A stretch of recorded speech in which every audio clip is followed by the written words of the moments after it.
12 years. I never expected it to turn out like this. ThaBoxingvoice.com. Shout out to the community, man. I appreciate y'all. What's happening, people? Info Joe, Los Angeles, in the building.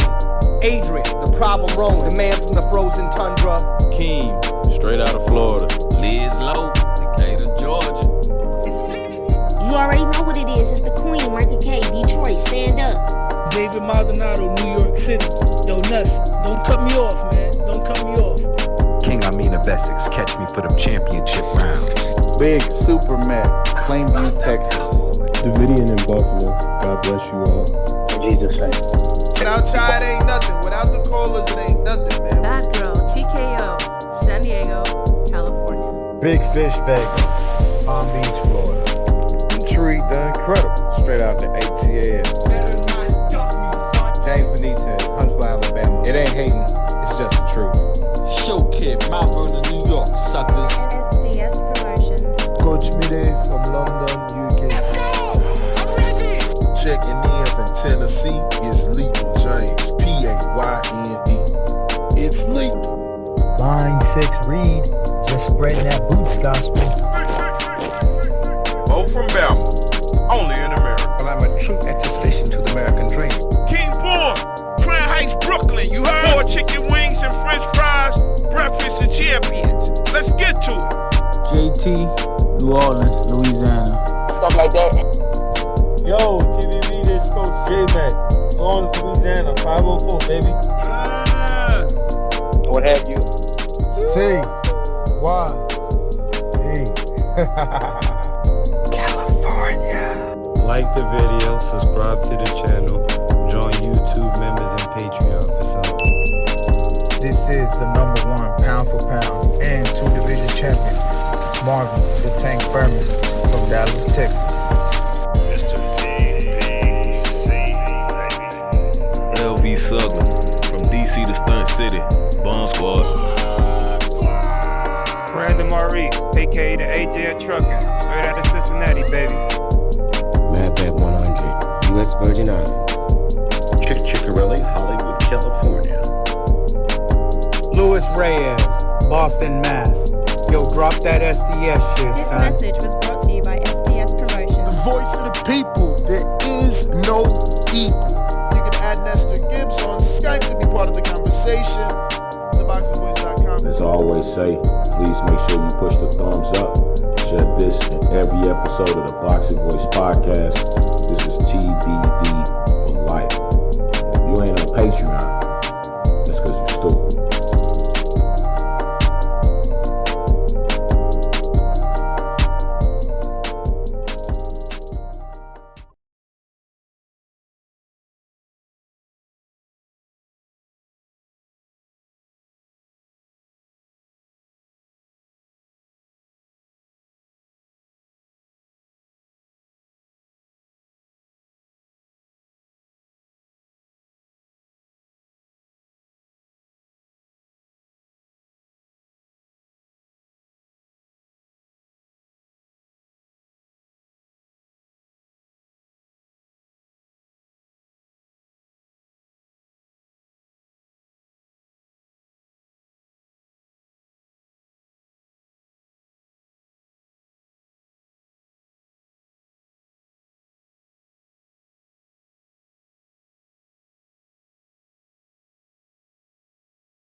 Good morning, ladies and gentlemen. You are now tuned in to the Boxing Voice, and we are still smoking. We have to smoke every single morning because we are part of the Hardin team. We'll be right back. 12 years. I never expected it to turn out like this. ThaBoxingvoice.com. Shout out to the community, man. I appreciate y'all. What's happening, people? Info Joe, Los Angeles, in the building. Adrian, the problem wrong. The man from the frozen tundra. Keem, straight out of Florida.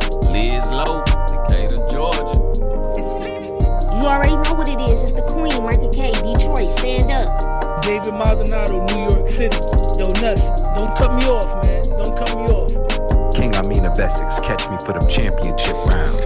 Big Superman, Plainview, Texas. Davidian in Buffalo. God bless you all. In Jesus' name.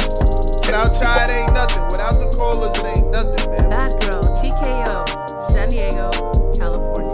Big Fish Vegas, Palm Beach, Florida. Intrigue the Incredible, straight out the ATL.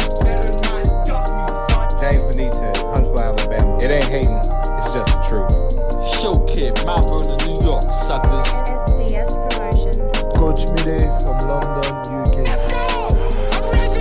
Checking in from Tennessee is Lethal James, P-A-Y-N-E. It's lethal. Line 6 Reed, just spreading that boots gospel. Beau from Bama, only in America. Well, I'm a true attestation to the American dream. King Born, Crown Heights, Brooklyn. You heard? 4 chicken wings and French fries, breakfast of champions. Let's get to it. JT, New Orleans, Louisiana. Stuff like that. Yo, TVV, this Coach J-Mac. Lawrence, Louisiana, 504, baby. What have you? C. Y. E. California. Like the video, subscribe to the channel, join YouTube members and Patreon for something. This is the #1 pound for pound and 2 division champion, Marvin the Tank Furman from Dallas, Texas. LB Southern, from DC to Stunt City, Bomb Squad. Brandon Maurice, aka the AJ at Trucking, straight out of Cincinnati, baby. Madbat 100, U.S. Virgin Islands. Chick Chickarelli, Hollywood, California. Louis Reyes, Boston, Mass. Yo, drop that SDS shit, This son. message was brought to you by SDS Promotions. The voice of the people, there is no equal. You can add Nestor Gibbs on Skype to be part of the conversation. ThaBoxingvoice.com. As I always say, please make sure you push the thumbs up. Share this in every episode of the Boxing Voice podcast. This is TBD for life.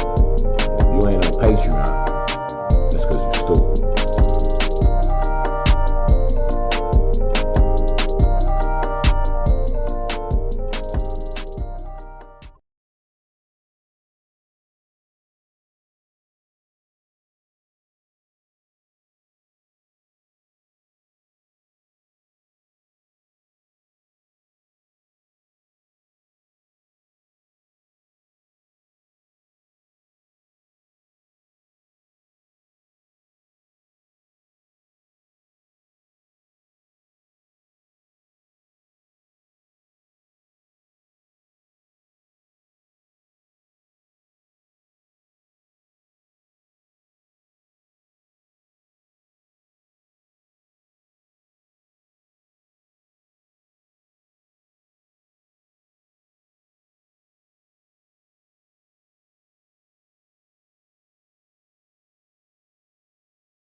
What up, people?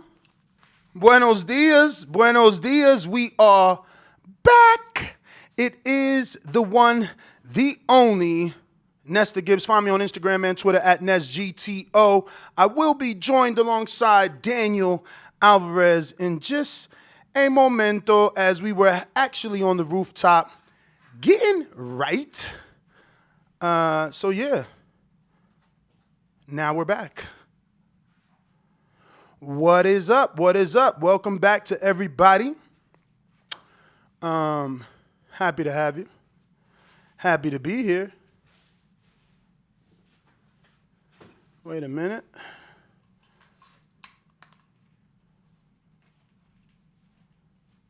There we go. What's up, Danny? What's going on, man? Buenos dias, muchacho. What up? Good morning. Yo, Buenos how are dias. you? Little warm, running up and down those stairs, man, being on a rooftop. But this morning, we are here to discuss Terrence Crawford and Earl Spence Jr. What's the holdup, Danny? What's the holdup? I sent you the article yesterday. Hopefully you had time to look it over. And there is an industry insider suggesting that Bud Crawford is the reason that this fight isn't happening. Essentially, I'm going to paraphrase here, but we can also clearly go to the article, which I have pulled up. But essentially what's happening, and, my understanding of it is that Bud has gotten a career-high payday in his last fight versus Showtime Porter, and that was a $6.5 million payday. Correct. And, that's a very high guarantee. So, according to the article, not the Boxing Voice, not Nestor Gibbs or Danny Alvarez, according to the article and the industry insider who is alleging this information and is also staying anonymous, let's just be real, it's sources. That being said, they're saying that Bud Crawford and Showtime have come to an impasse where they can't figure out an agreement because Bud wants so much of a mandatory minimum. Again, this is all based off this article. We do not have any knowledge as to whether or not the source is accurate, but I will say this, my good friend Danny, it doesn't seem too far off from what could be the truth. The reason I say that is, obviously, Bud did get 6.5, and that was a non-title fight in terms of Porter not having a belt, it not being a unification, and only Bud defending his belt. And this is for all the marbles. Correct. So it's like, how do I accept the same amount or less? This is a bigger fight. But in the same token, we're living in a world where we don't sell many pay-per-views. So you're asking a network to guarantee you upfront money when you can't guarantee them pay-per-view buys. Terrence's pay-per-view numbers have not been historically great. Earl's have been decent. And there is no true indication that these two meet and they do Gennady Golovkin Canelo numbers. That's what we want to believe. We want to believe that. We want to be optimistic, but people can still not buy this fight. They can still steal this fight. Yeah. So there is no guarantee that the network can pay hypothetically, let's use the same amount of money that Mikey allegedly got. So that's another reason. So before all you Bud haters come out here with your pitchforks and you're burning, what is that?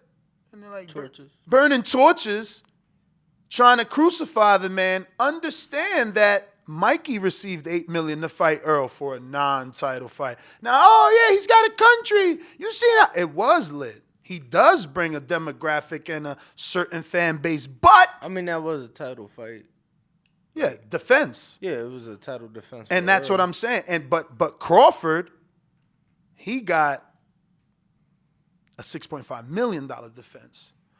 Earl still got an $8 million title defense, but the opponent also received 8.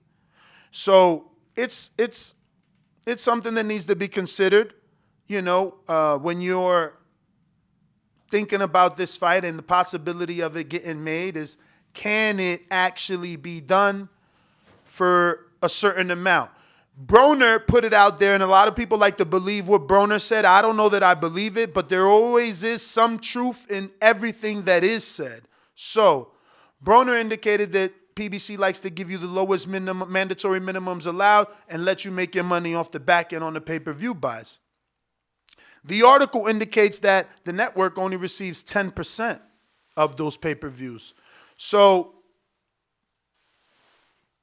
hand over fist, they're making money regardless if they're selling 4 and 5 or 3.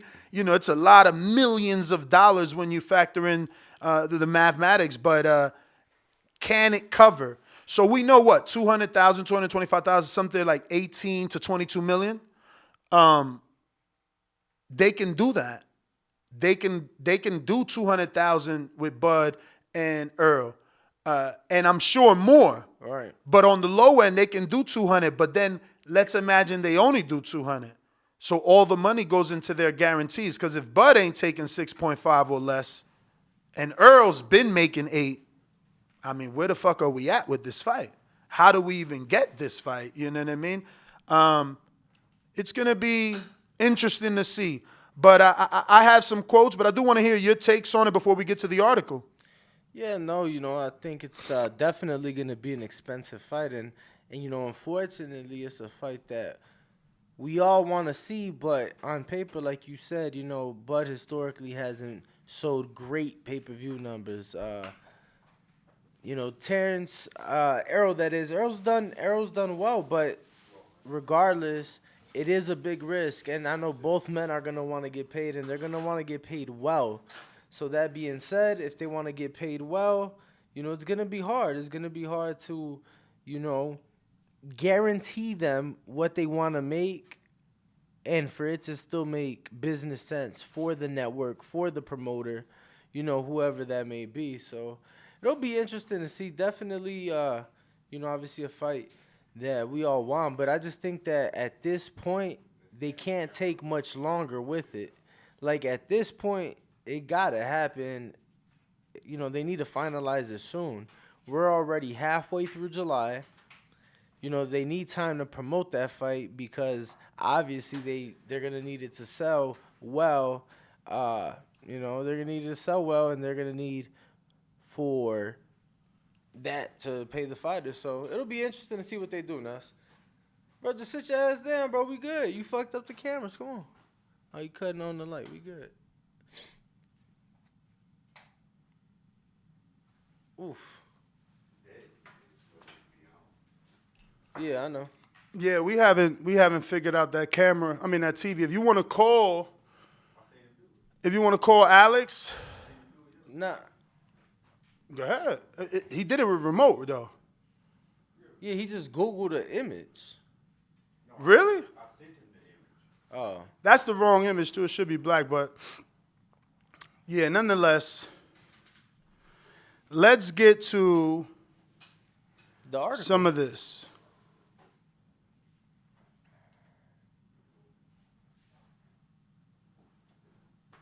Okay. And really quick, we do got a couple super chats. R. Jonesy with a $2 super chat, Ness, saying, it's cool, Ness. I, too, am late for work because I'm smoking. And then we got R. Jonesy again with another one saying, it's happening. Them dudes training too hard right now. Well, let's hope. Let's hope.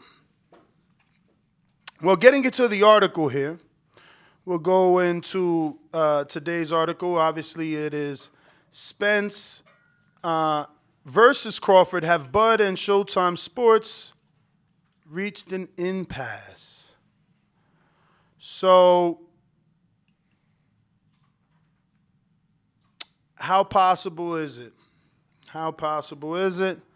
Quite possible due to the purse of Terrence and Earl. I mean, again, just talking about it out loud, Earl made $8 million for that Mikey fight. So, but this weekend, Earl was quoted saying, I think it's going to happen. Spence stated to, obviously, sportscaster Jim Gray during Showtime's championship boxing broadcast this last Saturday, where one of his fighters, Frank Martin, was on that card, and that's why he was in attendance sporting the puffy mustache. New look for Earl with the mustache. That was pretty funny. Were you expecting that? I mean, I think we've seen him kind of grow the fro a little bit in the past and grow the mustache a little bit. definitely not the Earl I saw the last time I saw Earl. So it was different to see for sure. Yeah, man. It was actually nice to see Earl with his promoter hat. He was actually promoting, so much so that we're forced to talk about Chris Colbert accepting the fight with Frank Martin, saying that Martin is next. It's all over his social media. Last 2 days, Colbert has been really vocal about that fight, saying people are going to put respect on his name and things of that nature. Correct. And man, it's just horrible to see the comments. Being a Chris Colbert fan and friend, you know, people under his tweet are like, you said that last time with Henry Garcia. You don't got no power. You know, like, they are totally dismissing him. Right. Yeah, no, I mean, it definitely was good to see Earl, like you said, once again, with his promoter hat on, being vocal on Twitter, interacting, you know, really pushing Frank Martin, saying that, I even liked in one of the interviews he did, saying that Frank Martin isn't underrated. He just hasn't had the opportunity to show his true talent. So that was good to see.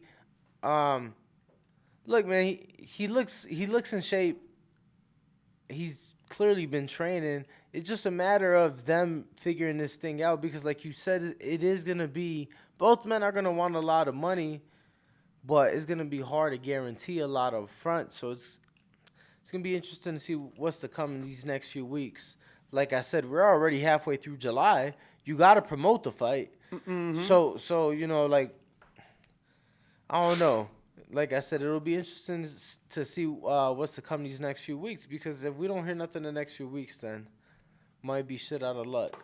I doubt it. You know, Earl is definitely quoted saying that that this fight is going to happen, and then he's quoted again where he says, and I quote, let me go ahead and give you the screen share here. He says, I don't know where, I don't know when, but it's definitely going to happen this year. And we're already on the 7th month. So there's only 5 months left. So it's like people in the chat are saying, R. Jonesy super chatted, like, these men are in shape and they're working out. This fight is happening. I mean, Earl is making that clear that it's happening later this year. So I think it's a good thing, and I think it is going to happen. He's not saying it'll happen if it's not. And he's not going to say end of this year when we're so close to the end if it's not really what his handlers told him. It's what I believe anyway.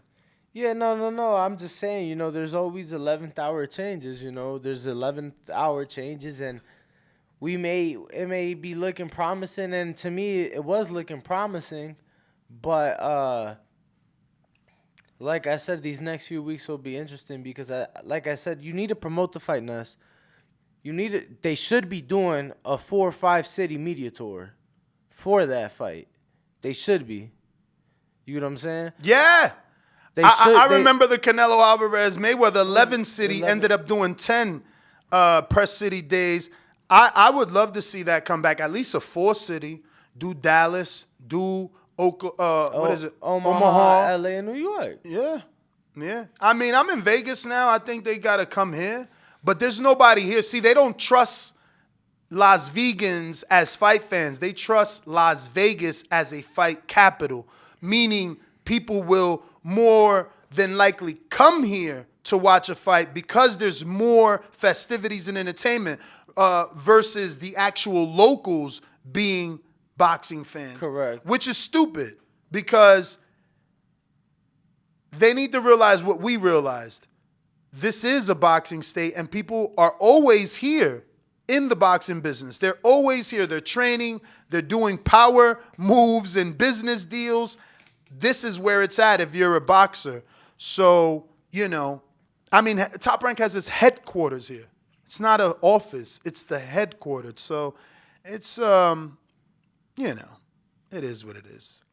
Yeah, no, definitely. I mean, the fight has to happen here. I think given the financial demand for this fight, you need to have it here. You need to, you know, bring in that casino money, you have it here, you bring in that casino money, and you're able to, profit that way as well, Nuss. Gotta have it in Vegas. Well, let me give some credit to Punch Drunk Boxing, my friend, de lo mío, que lo que. He just sent us some footage from the Rise podcast, and maybe I think it's the Rise, and truly it's Ritz, the way that he spelt it, but I don't think. I think it's Rise because he said, Coach Calvin Ford and Tank have insinuated that the fight is done. And I'm not talking Devin Haney, Tank, and I'm not talking Shakur and Tank. I'm talking Bud and Earl. Bud and Earl. Bud and Earl. So I'm going to go from what you see now to what you see now. Wait, let me see what I did there. Yeah, that was wrong. Okay, so to what you see now. So you see there's a cleaner look, no borders, no logos, no branding. Please drop me a comment here, send me a DM. Is it better to have zero branding, zero color? My girl really didn't like the red. At Sticky Paws, we didn't really do a red like that.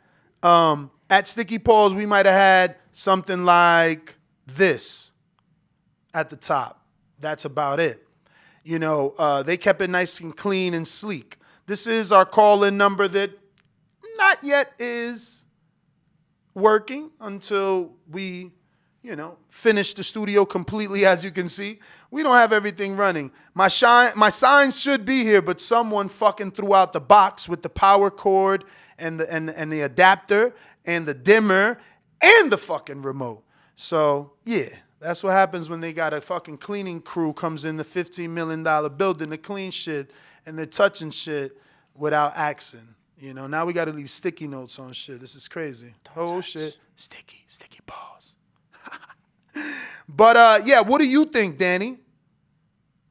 About? The cleaner look. No. Here, look on this one so I can do it faster. Ready? Boom. Look here. See? Yeah, red. I like that, yeah. Then the branding of the Boxing Voice, and then this is the cleaner look. See, I think the other one's cleaner compared to what we typically have. So, and, still has enough to give it something, So there was a reason why I went to this scene, and then I wanted to ask that question to continue to, tweak the studio in a way that all our listeners like. But I was specifically supposed to go to this to do something. Oh, wow. Okay. Before we started talking about that, the punch video. See? It'll come to me, baby. So now we can do this. Yo, why is that motherfucking that Drake's album is underrated. Drake's album is underrated. It got a lot of hate, and I think that is what's making it better because it's forcing people to listen to it. And yeah, it wasn't my thing when I first heard it, especially being an 80s baby. Those are all my songs. He's like beat jacking the 80s. Those are all house music, club. Like, if you my age, the girls used to dance on the wall, popping that shit. You got to jump behind that. So those are my beats. So at first, I'm like, yo, he whack. This old. You talking about Drake? Yeah. Yeah, no, I fuck with his shit. No, I do too. That shit nice. I do too. Them beats is he here? Yeah. Wait. Actually, don't. Let's. I've been working in the back end. Let's see if we got this. Now it's on mines because obviously Danny doesn't. He ain't. No. I mean, it's on mines because Danny had the other camera, so it's really nothing I could have done about that. But there it is. All right, so. What? Okay. So we're going to go ahead and take a little quick commercial break, a little intermission while we get our first guest who is, known in the community as Broadway, the voice of Dominican boxing, right? Or the Dominican boxing guru, something like that. I don't want you made me fuck it up when you smirked. You made me second guess what I said. I think it's the voice of Dominican boxing. Okay. Yeah, I think so. But Broadway Joel will be coming in just a segundo. We'll be right back. 12 years. I never expected it to turn out like this. ThaBoxingvoice.com. Shout out to the community, man. I appreciate y'all. What's happening, people? Info Joe, Los Angeles, in the building. Adrian, the problem rolling. The man from the frozen tundra. Keem, straight out of Florida. Liz Lowe, Decatur, Georgia. You already know what it is. It's the Queen, Martha K, Detroit, stand up. David Maldonado, New York City. Yo, Nuss, don't cut me off, man. Don't cut me off. King Amin of Essex, catch me for them championship rounds. Big Super Mac, Plainview, Texas. Davidian in Buffalo. God bless you all. In Jesus' name. Without Chai, it ain't nothing. Without the callers, it ain't nothing, man. Bad Girl, TKO, San Diego, California. Big Fish Vega, Palm Beach, Florida. Intrigue the Incredible, straight out the ATL. James Benitez, Huntsville, Alabama. It ain't hating, it's just the truth. Showkit, Mount Vernon, New York, suckers. SDS Promotions. Coach Mide from London, UK. Checking in from Tennessee, it's Lethal James, Payne. It's lethal. Line 6 Reed, just spreading that boots gospel. Beau from Bama, only in America. Well, I'm a true attestation to the American dream. King Born, Crown Heights, Brooklyn. You heard? 4 chicken wings and French fries, breakfast and champions. Let's get to it. JT, New Orleans, Louisiana. Stuff like that.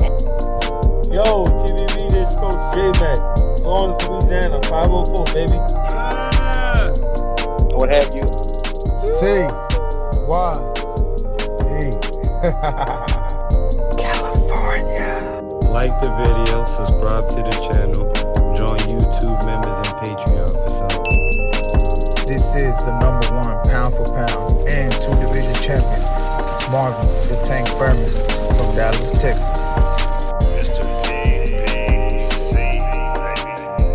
LV Southern, from DC to Stunt City, Bomb Squad. Brandon Maurice, aka the AJ at Trucking, straight out of Cincinnati, baby. All right, ladies and gentlemen, as you can see, my man Beau right here, Yeah, we came right back to Beau in the shop, bro. We wanted to give him a peek of your second polo here. Beau has another polo. He got 4 of them. He paid $180. All right, Beau, go let us know what's going on, man. So let's see what's up. Whoa, Beau, you know we watching you. So maybe you want to have a steady hand? Commercial break. Nah, man. Oh, look who's waiting with the flag. I love it.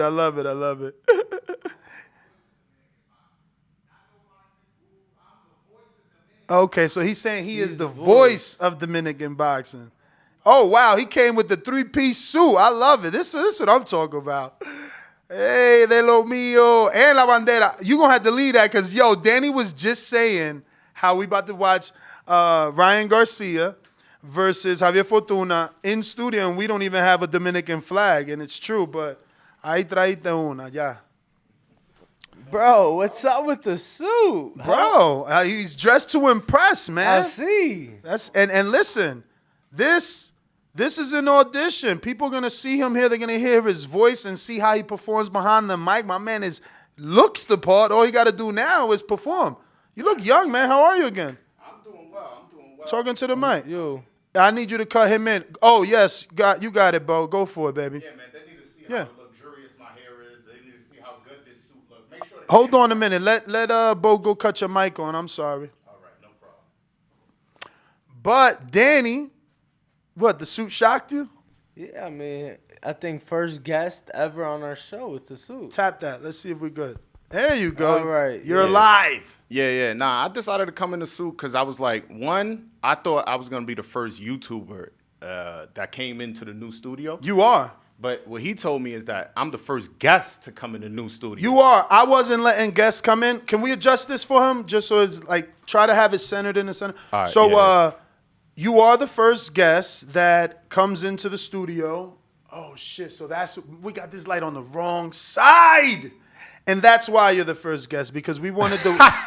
I'm the guinea pig. Exactly. We were not. We canceled all guests. Yes, you're gonna have to turn this one white. I'm sorry, Beau. No, it's all good. Bro. We canceled all guests this week, but I know you and I have been communicating, and I didn't want you to think I was a bullshit. So I'm like, fuck it. We'll just be careful with you. As you can see, there's boxes, cables everywhere. We're not 100% ready to go. Bro. Don't worry about it, Look, man. you see our fake soundproofing until our engineer comes back, our contractor comes back from Cali. So, you know, we're doing the good, best man. that You don't gotta do none of that explaining shit, man. We good, man. You good with me, bro. Especially you Dominican, bro. You definitely good with me. You know I'm the voice of Dominican boxing. Ain't nobody out here putting in work as far as any race, any country, any nationality. There's nobody who's interviewed more of one country than me, and I challenge you. I challenge you to go find another YouTuber that has interviewed somebody from one country. I've interviewed Javier Fortuna, Jonathan Guzman, former world champion. A lot of y'all claim y'all hardcores. Y'all don't know who's that. He was a former 122-pound champion. I interviewed Michelle Rivera, Carlos Adames, Hector Luis Garcia. I interviewed the Olympic coach of the Dominican national team. That's how much work I'm putting in. I interviewed Olympic gold medalist Herbert Conceição, who just won the gold medal in his last this past Olympics. So I'm really out here putting in work, man. And the suit is definitely matching the hard work I'm putting in. Nah, there you go. There you go. Ooh, wee. Let's see. Danny, you're supposed to pick up where I leave off. My man's like, yeah, there you go, there you go. You see? He's like, hold on, all this Dominican talk. Ness, you say something. I mean, I'm in the background trying to fucking tweak shit to get my man in the light, and Danny's like, there you go, there you go. We're gonna have to cut his. Yeah, you're good on this particular shot, but Beau, maybe you can adjust this camera slightly so that he's better positioned because there's a lot of dead room towards Danny's side, as you can see. Thank you. We'll have to go with the 3 shot since the lighting.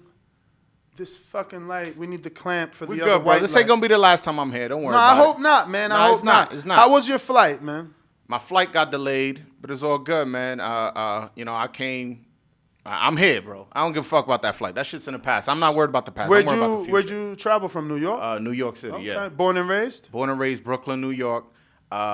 I grew up in Brooklyn, East New York, specifically City Line section. But I always lived close to the borderline of Queens. Mm-hmm. But I'm from Brooklyn. I lived at Queens at various times in my life, but I lived in Brooklyn until I was 13. Moved to Queens when I was 14. Moved back to Brooklyn and lived there until I was 17. And now I'm back out. So how old are you now? I'm 32. And you've been doing your YouTubing and just covering the sport for how long? Well, that's actually an interesting question because I actually had a YouTube channel like 12 years ago, right? A boxing YouTube channel. And I actually just found my old videos, what is it, last week or something. So on a hard drive or on the internet? On the internet. Okay. I can't even have access to like take it down or do anything. Oh, you lost the password? Yeah. But so I had started a YouTube channel, and I was having a lot of fun with it because that was around the time I really became a hardcore. Like around 2008, 2009 is when I really became a hardcore. Like before that, I was a casual. Mm-hmm. And so I was like, fuck it, I like boxing. I'm hearing people making money on YouTube and they becoming millionaires, so I started around that time. But I got really intimidated with the video editing. My quality, if you go back to those videos, were horrible. And I didn't have. What were you using to record? What were some of the first generation cameras that Broadway Joel was using? Bro, I was using a webcam. Okay. Like this, it was like this big. It was. But was it at least quality. The Logitech or no? Nah, it was. I don't know what the fuck it was. That shit was terrible. And like you see my living room in the background. Sometimes I wouldn't even clean up the mess in the back. Like it was really, really bad quality. Sometimes I'll be walking in the street. But now, so fast forward, I dropped that because I was a bit intimidated. I went to school for journalism, which is why my interviews, I feel a lot of people tell me like, whoa, like you got a lot out of that guy that I didn't think you would, most people got. It's because I actually went to school for this. I actually got a degree. I got a bachelor's degree in media studies. So I learned how to edit. I learned how to, do all this, do all that. And then, when I graduated, I saw how much journalists were getting paid. I'm like, yo, come on, man. I love the sport. I love writing and stuff like that, but I can't, this is not what I want to do for a living if this is what I'm getting paid. So I stopped doing it. And somewhere down the line, I was like, you know what? Let me just start a YouTube channel. So I started a YouTube channel where I was interviewing people in the street in Harlem. It was called the Broadway Line. So I started off on 155th and Broadway in Harlem, and I was interviewing people on each corner, asking different random questions. It was fun at first. Started getting a little dangerous at times. You in Harlem, that's not my neighborhood. I'm from Brooklyn, and then I'm in the corner, and also it was cold sometimes. It was rainy. It was hot sometimes. So I stopped doing it because I stopped having fun, and then I just let it go. And then my girl was like, yo, don't you like boxing? I was like, yo, I had a boxing YouTube page. But she was like, yeah, but now you know how to do with the cameras. Now you know how to do with the editing. So I started it back up, and man, it's been a really, really fun journey. I would say I bet, because my journey has been equally entertaining and fun and just, filled with a lot of different twists and turns, man. I would ask you, I guess, what's some of the adversity you suffered in this business, or, just trying to get into the business? Honestly, I haven't had any adversity. At the end of the day, I'm independent. I hit you up, you tell me no for an interview, okay. And also, I forgot to mention this earlier, my father, so how I got into boxing interested, period, just is my father, he still is somewhat in the boxing business. So he used to manage fighters, and he had, I don't know if you remember, I don't know how old you are, but in the late 90s, there was a middleweight champion named Julio Cesar Green. He was Dominican. No. Yeah, he was a WBC middleweight champion. So my father, they did business. So every time he would fight, and my father also had a few other Dominican fighters, he would call my mom, because him and my mom and my dad I didn't grow up with them, but he would call my mom, like, make sure my son sees me on TV. And I got news, Pops, I never saw you on TV. Pops, my mom's was like, dile que tú lo viste. I'm like, yeah, I saw you with the flag on TV, but I never saw it.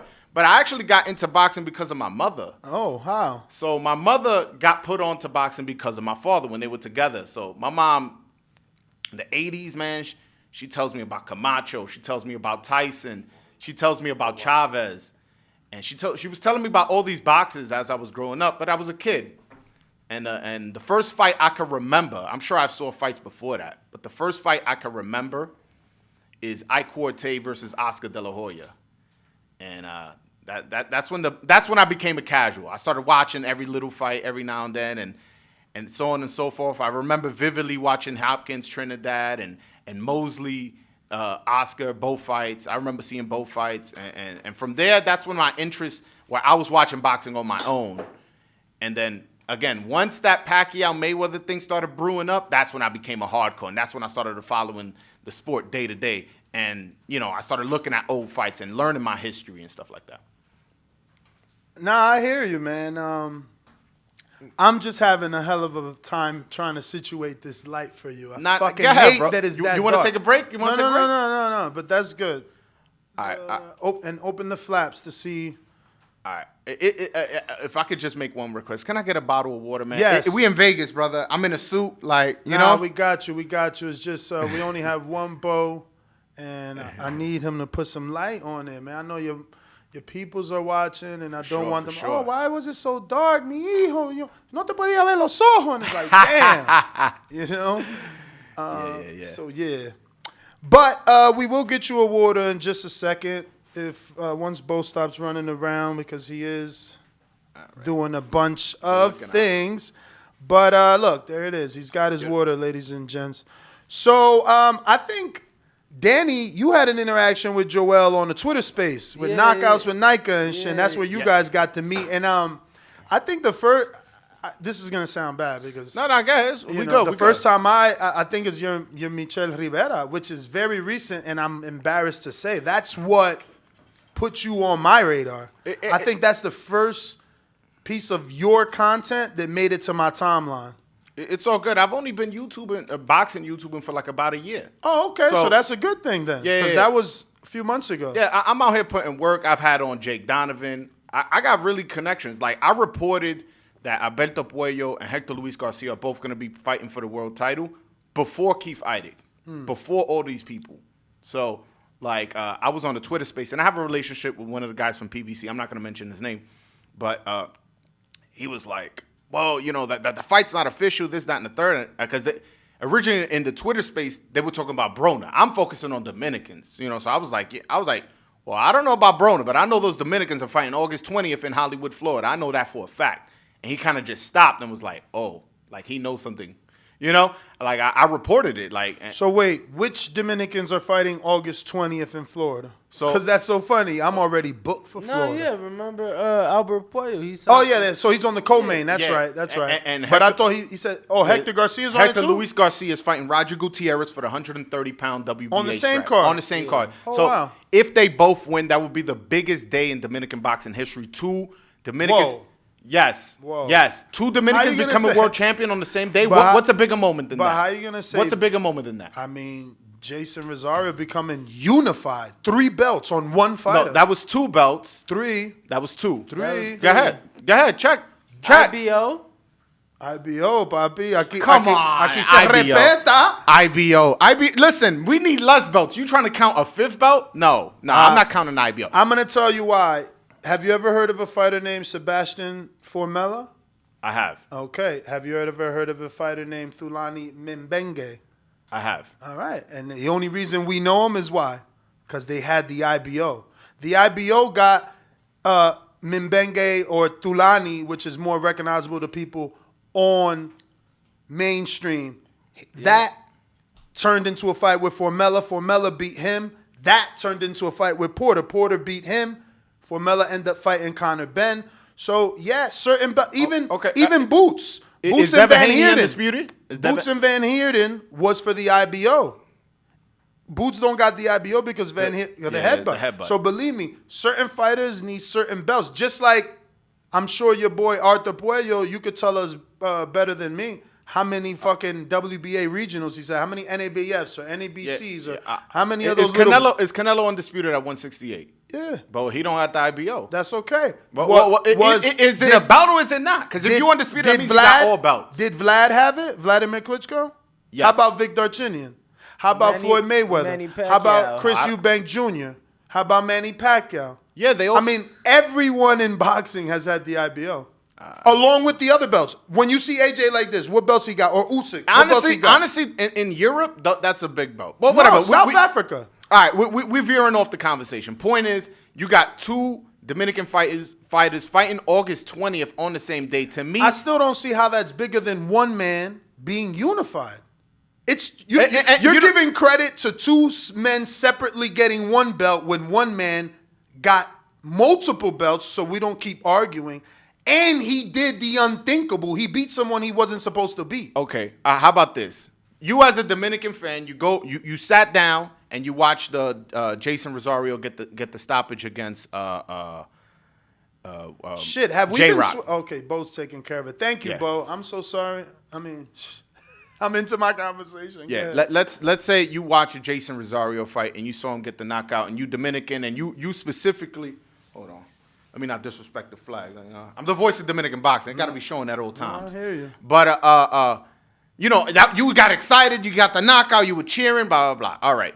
If you go to that fight this August 20th, let's say Puello wins, and then right after that Garcia wins. Those are 2 moments you're having, as opposed to just 1. But to your point, and I will give you credit. That is the first time that a Dominican unified. That Jason Rosario is the first unified Dominican world champion. Mm-hmm. So if you look at it from that perspective, I guess. But I look at it from a fan's perspective. 2 Dominican world champions. When we know that our country we don't produce a lot of them. Yeah, I guess re-listening to you, it makes sense because you didn't say biggest achievement. You said moment. And a moment doesn't belong to any one fighter. that moment belongs to Dominican boxing history, so I get it.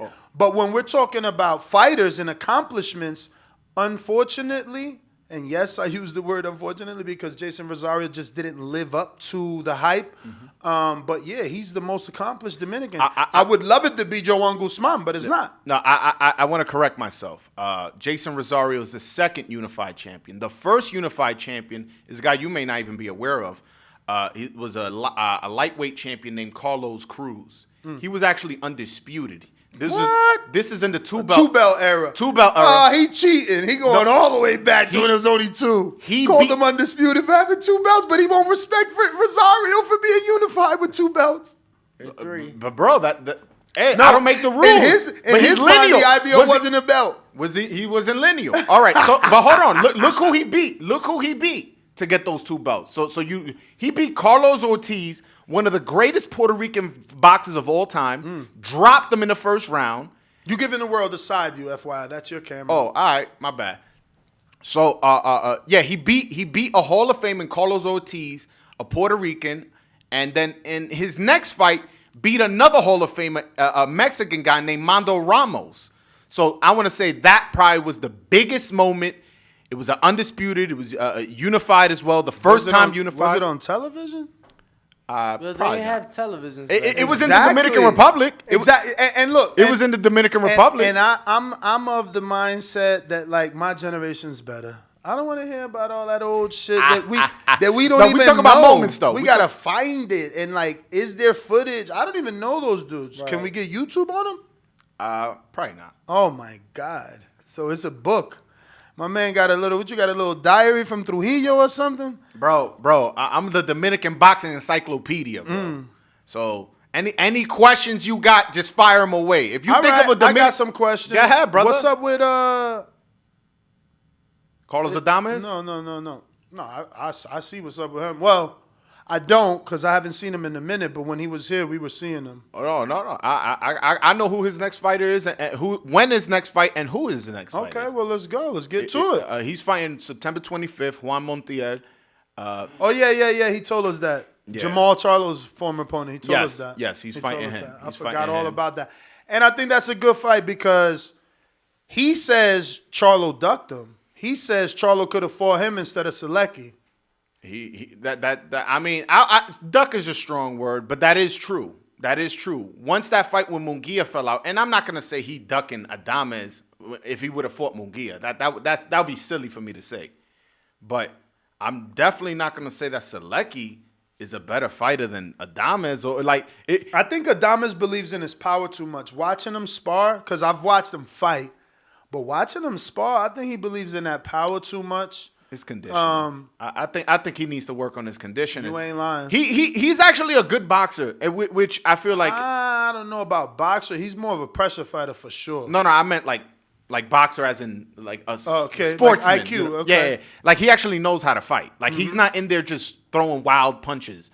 It's just I feel like sometimes once it gets, and I call that the Dominican curse. By the way, I call that the Dominican curse. The Dominican curse is.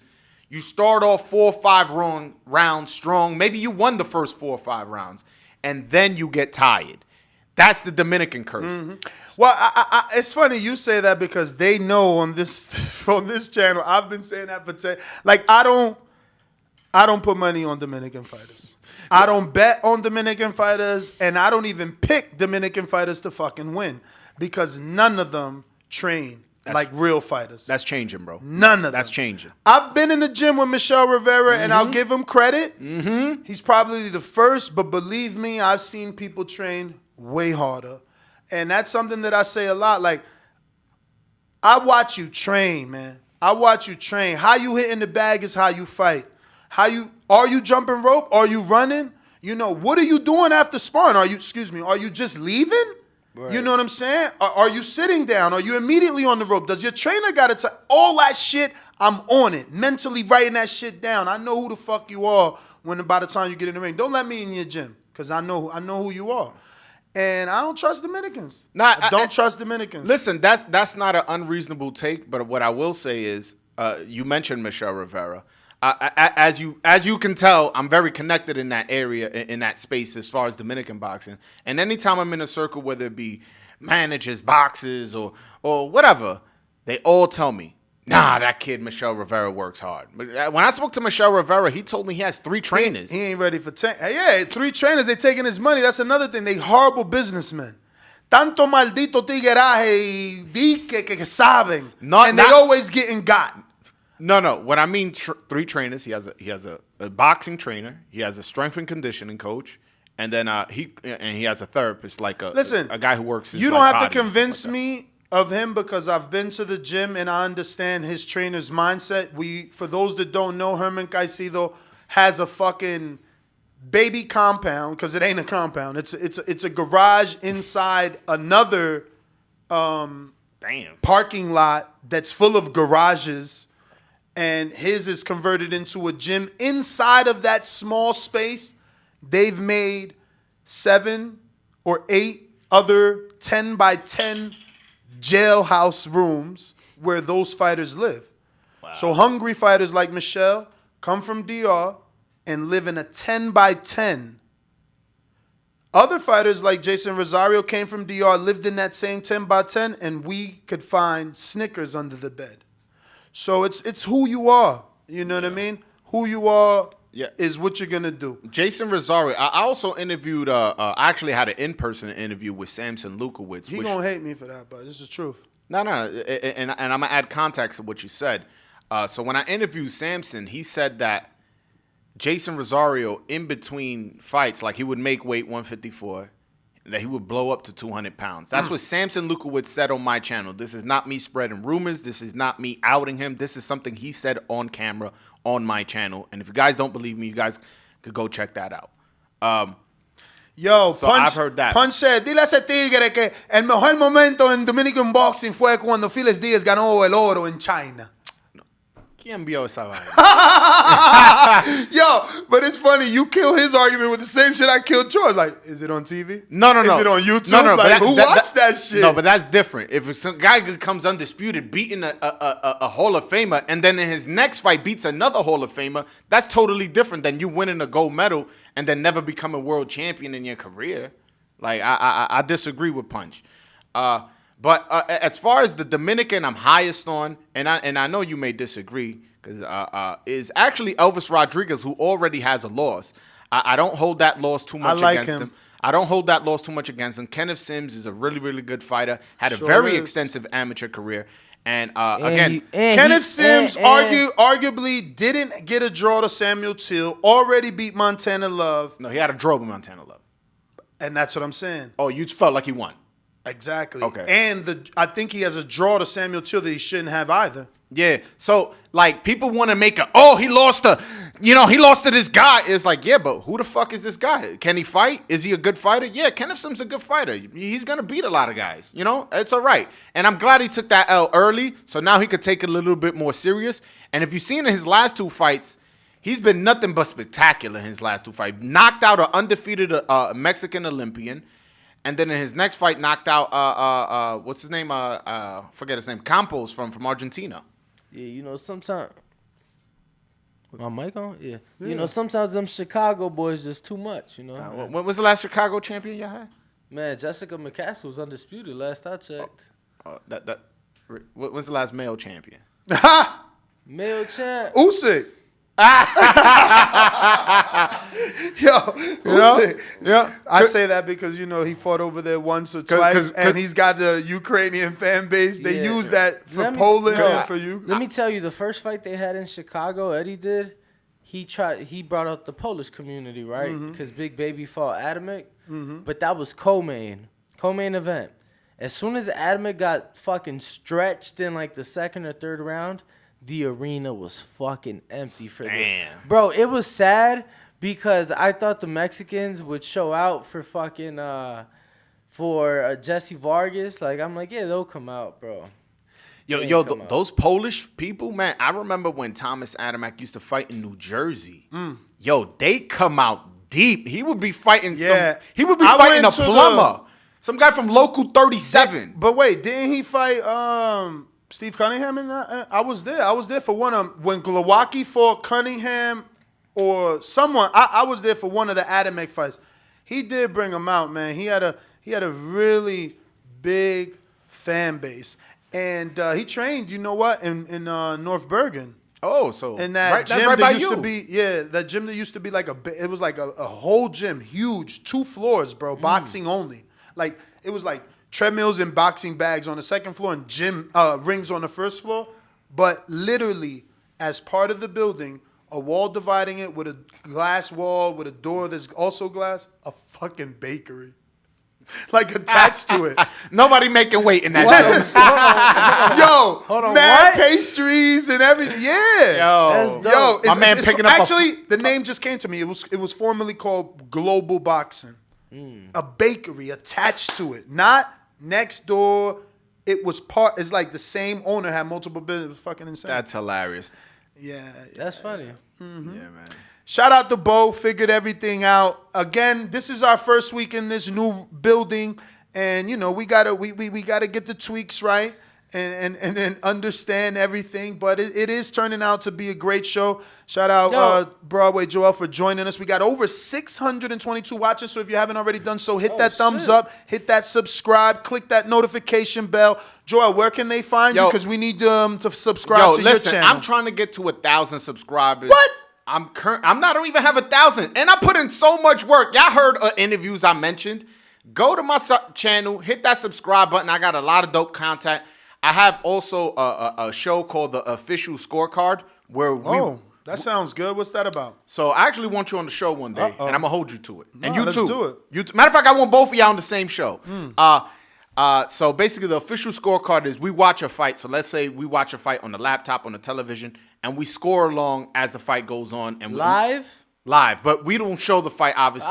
Yeah. So we score the fight, and then let's say the third round, let's say we're watching De La Hoya, Trinidad. You gave the third round to Trinidad, I gave it to De La Hoya, hypothetically speaking. So I'll put a star next to that round.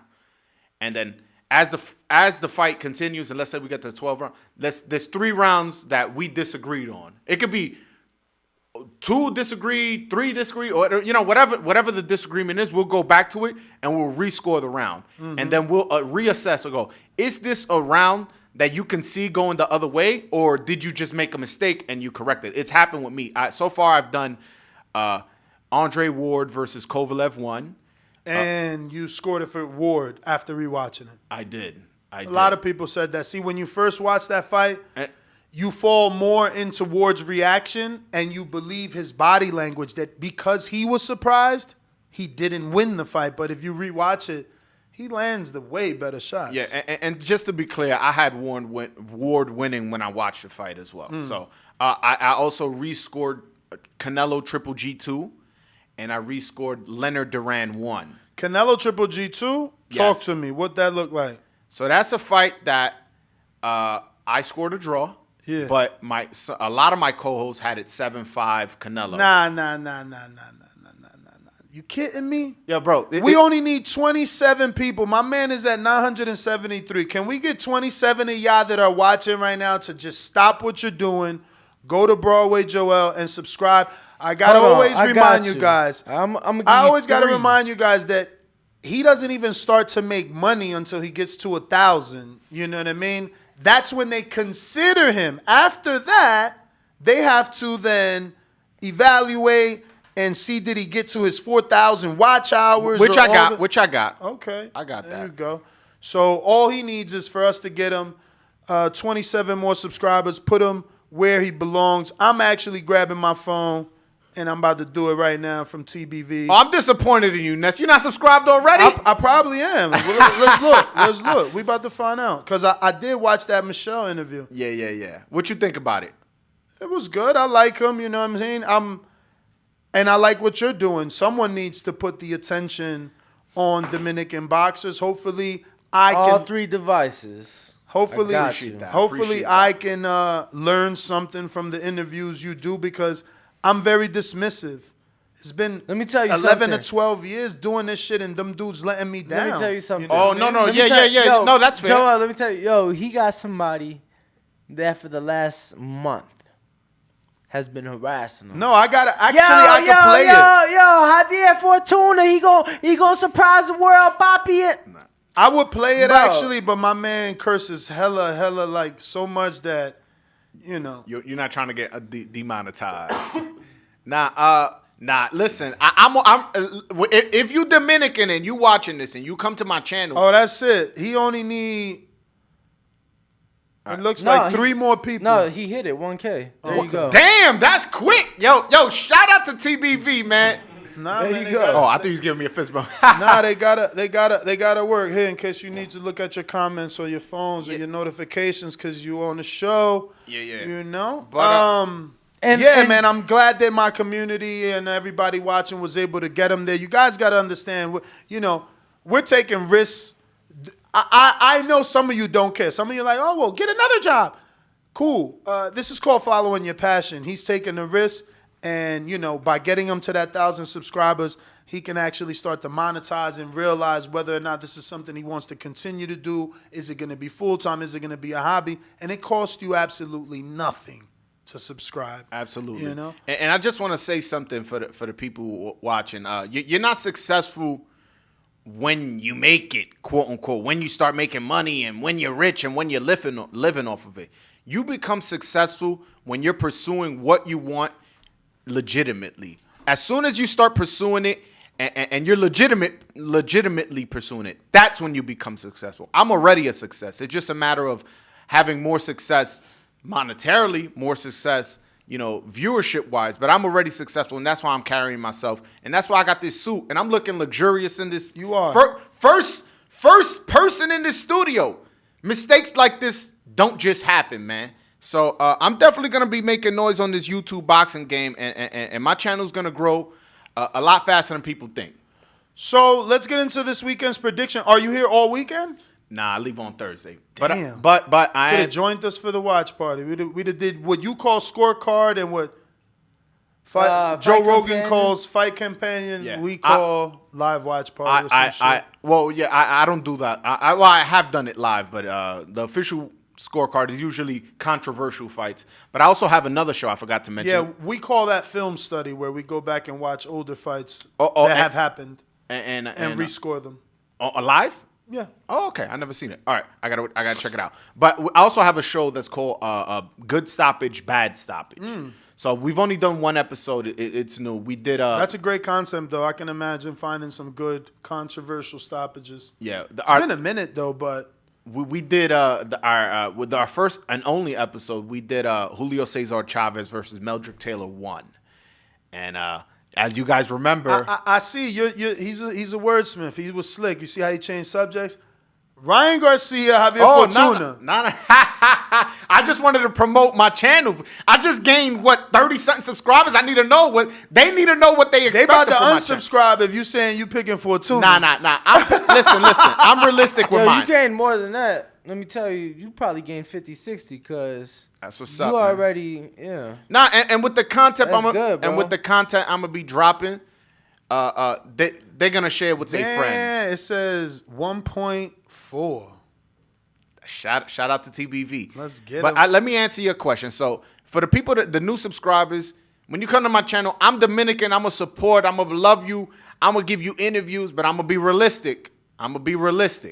And listen, I'm not picking Javier to win this fight, but I do give him a puncher's chance. He is very awkward. He does have more experience than Ryan. A puncher's chance, and I'm not being like devil's advocate here. I'm asking for facts. When's the last time he got a knockout? I mean, his last fight. I mean, to be fair, the last guy he fought wasn't nobody of note. But he has no knockouts of note that I know of, other than Yandel Evans, which was fucking on Friday Night Fights 10 years ago. My thing is every time he does score a knockout, it's with he knocked out Cuellar. Bro, wasn't Cuellar like 18 or 22 pounder moving up? That's the same dude Abner fought and beat, and Abner was like a 15 starting his career. Yeah, and I think they fought at 130. All right, but Javier's always been like featherweight, started at 26? 26. And the guy started at 22. What is one weight class difference? It's a lot of a difference. And again, 4 pounds? I don't think Cuellar started at 22. Check it out. I'm Check it out. about Check to. it out. Check it out. You found it? Yeah. No, you want to know what weight Cuellar started? Yeah. And Fortuna. Cuellar started at 26. There you go. So they started at the same weight. They fought at 130, one weight class above it, and he stopped them. Yeah, he stopped them after how many people beat him? Hold on, Fortuna started at lightweight. There you go. No, I thought it was featherweight. No, he won one of those region. Yeah, he definitely got a. Did he win a belt at 26 or 30? No, 26. But I'm saying his pro debut was at lightweight. Nah, his first 10 fights was at lightweight. Yeah, he went down. He probably got with the right strength and conditioning coaches, and they were like, "Nah, I'm exaggerating. First 5. First 5 fights was at lightweight."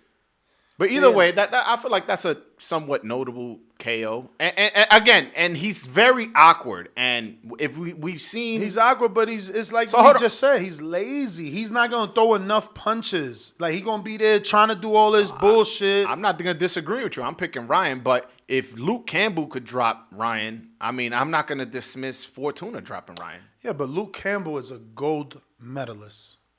That is not Fortuna. Who would you have picked, Luke Campbell versus Javier Fortuna, when that fight was? Probably Luke Campbell being taller and longer. You bugging. And a traditional boxer where Fortuna's like this wild man. No, but the thing is, like Fortuna legit quit wild, though. Then I remember Fortuna. Like that's another thing. When did he quit? Let's not forget his motherfucking heart. Didn't he jump out the ring in one fight? No, he got pushed out the ring.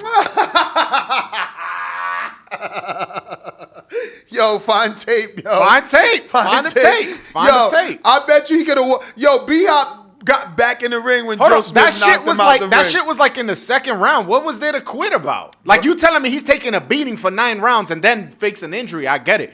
In the first round, you do that? Yeah, that tells you his mindset. He like, fuck it, I got the check already. Come on. I'm just being real. It wasn't no win, right? It was a no contest or what? It was a no contest. There you go. So I would get back in the ring. I want to win. I don't want a fucking no contest. All right, what if you can't continue? What if you can't continue? Yeah, I get the money, but now that day means nothing on BoxRec. Listen, I totally... Yeah, that was the Granados fight. I remember. Granados, come on.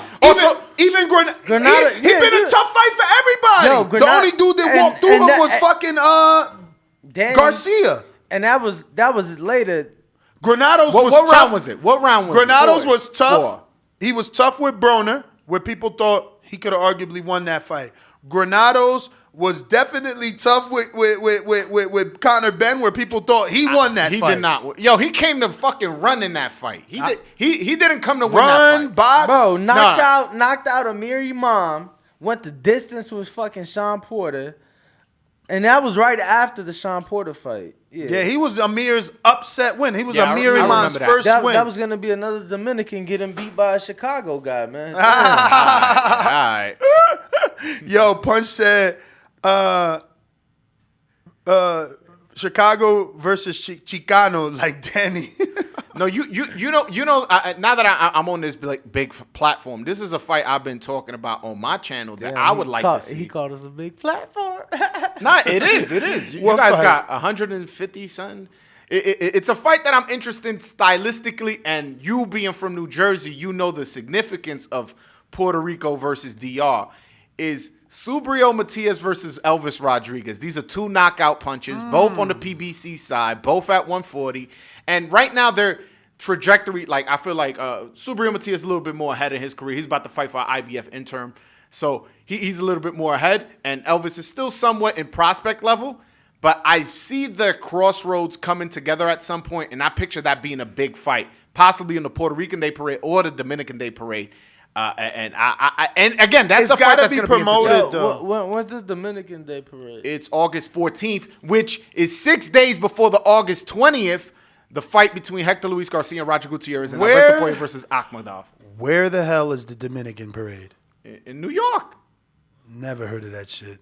Oh, you bugging. You bugging, bro. You missed out on a lot of women. Never heard of that shit. Yeah. Damn, you never heard of it? Because you ain't party a lot back in your day. I partied enough to have been to almost every big nightclub in New York. Bro, I'm telling you, like, unfortunately, I was one of them dudes that let music influence me so much that I did certain things that I heard in songs. So like, I was at the club buying Cristal bottles. No, I don't know about Cristal. no. But yeah, certain bottles you buy because you're influenced. Like I definitely drank Belvedere because of Jay. You know, Grey Goose because of multiple rappers. But I'm a vodka guy anyway. But that being said, like remember where Sean got his charge? Mm-hmm. I was used to be in that club before he fucking shot somebody or shot in the club. Yeah. But like Sin City in New York, what's that shit? It was a strip club that fucking Fab always hung out. Sue's Rendezvous? No, that's way too far. That's by Mount Vernon. No. That's the one where in Queens? That's where Cardi B used to work. Perfections? No. Over by is it Jimmy Bronx Cafe? Oh, Jimmy, yeah. Bro, that shit it ain't even called Jimmy's no more, right? I haven't been in the Bronx. Well, that part of the Bronx in a minute. Bro, it was crazy spots out there. Yeah, but you're not hitting the Dominican spots. That's what I'm saying. You just wasn't hip. I was not like at the Marina. Yeah, that's what I'm saying. So that's why you don't know when the Dominican Day Parade is.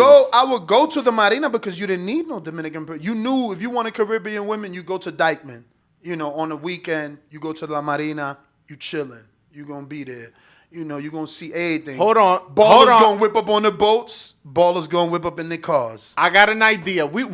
I'm the voice of Dominican boxing. Mm-hmm. I gotta try to get a float on the Dominican Day Parade. Maybe not this year. Maybe when I get to 100,000 subscribers. And I need Nestor Gibbs and Danny on that float with me. Yeah. Yo, you got a float. I'm in there. Yeah, you know, I'm popping bottles. All right. Listen.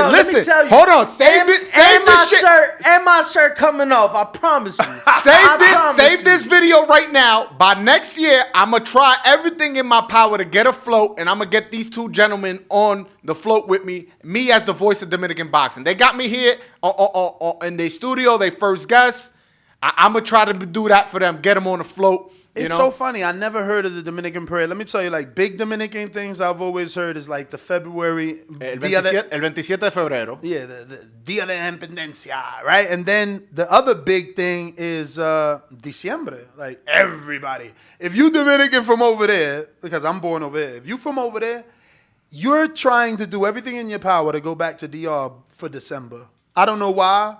I mean, obviously I know why, but I'm not a party anymore. But like December gets so crazy, everybody goes there. All the baseball players, flights be mad expensive. The flights triple. Yeah, like a regular economy would be like 1,100, 780. Yeah, flying from New York, motherfuckers New Jersey is buying their December tickets in 6 months out, bro. Yeah. 6 months so let's out. buy our December tickets now. No, that's not my thing. Yeah, I'm not out, bro. DR is so different. It's like.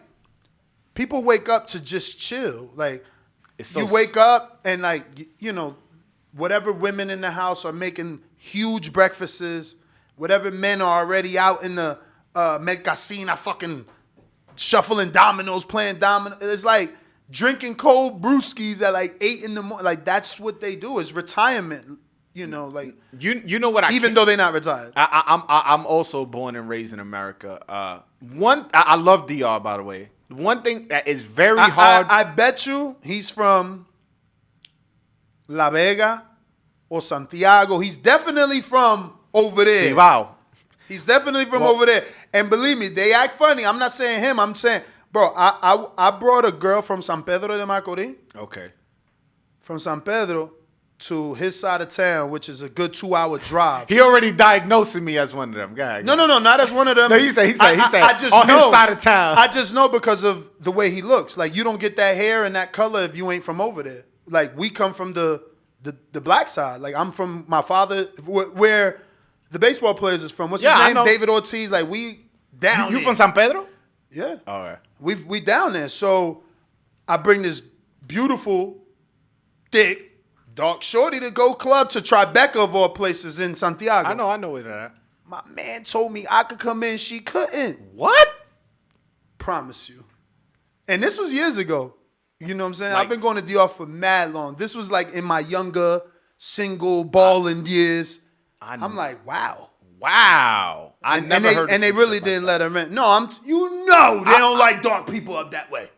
They don't get that. I mean, again, shit changed. I mean, it's been mad years. I'm way older now, But I don't see why you would lie about that. That's a random of course thing. not. Yeah, so I believe you. I just never heard of anything like that. But to answer your question, my mother's from the capital. Okay. You know? My mother's from Boca Chica. Oh, okay. All right. So it's crazy because my mom looks like, actually, Danny, real like, my dad I guess he got lucky. He went out there. So my mother is actually white with blonde hair. There you go, see? Right? And then my father is actually darker. He's like a little bit darker than me, but he has like my kind of hair color, my hair texture, and he's from Santiago. So I look like a mix between both, but more so my dad. No, I love Santiago. But let me tell you how DR is. I grew up going to the capital as a kid, though. Let me tell you how DR is, right? So like 8 o'clock will come and the gas station turns into a fucking, like in his side of town, the gas station is now a nightclub. Yeah. Yeah. That's how it is in Mexico? Yes. Yo. Certain ones and certain. Bro, places. bro, in the capital, there's like a fucking like a liquor store, not a bar, lounge. Okay, understand the words coming out. A liquor store where you go in to purchase alcohol to take home, but everybody just pulls up and it's a battle of who got the baddest music and the baddest bitches, and you buying, liquor out this liquor store that just doesn't close. Nah, yeah. It's crazy. It's like Fast and the I got a Furious. similar story. My cousin, we was in Santiago. He was like, yo, he had rented a range. So he's like, yo, I'm going to go take it to a car wash. Come with me. I'm like, whatever. I'll go with you, whatever.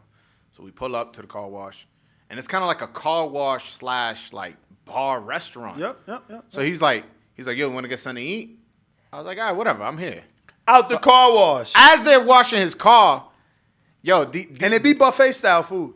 Yo, these servers, they look amazing. Yo, I'm like, yo, what did you take me to? No, that's the thing about DR, bro. Cause when I was young, we would party all night. So now we're going back to the hotel and it's like daybreak. People people going to work. Bro, you'll see women of all ages power walking.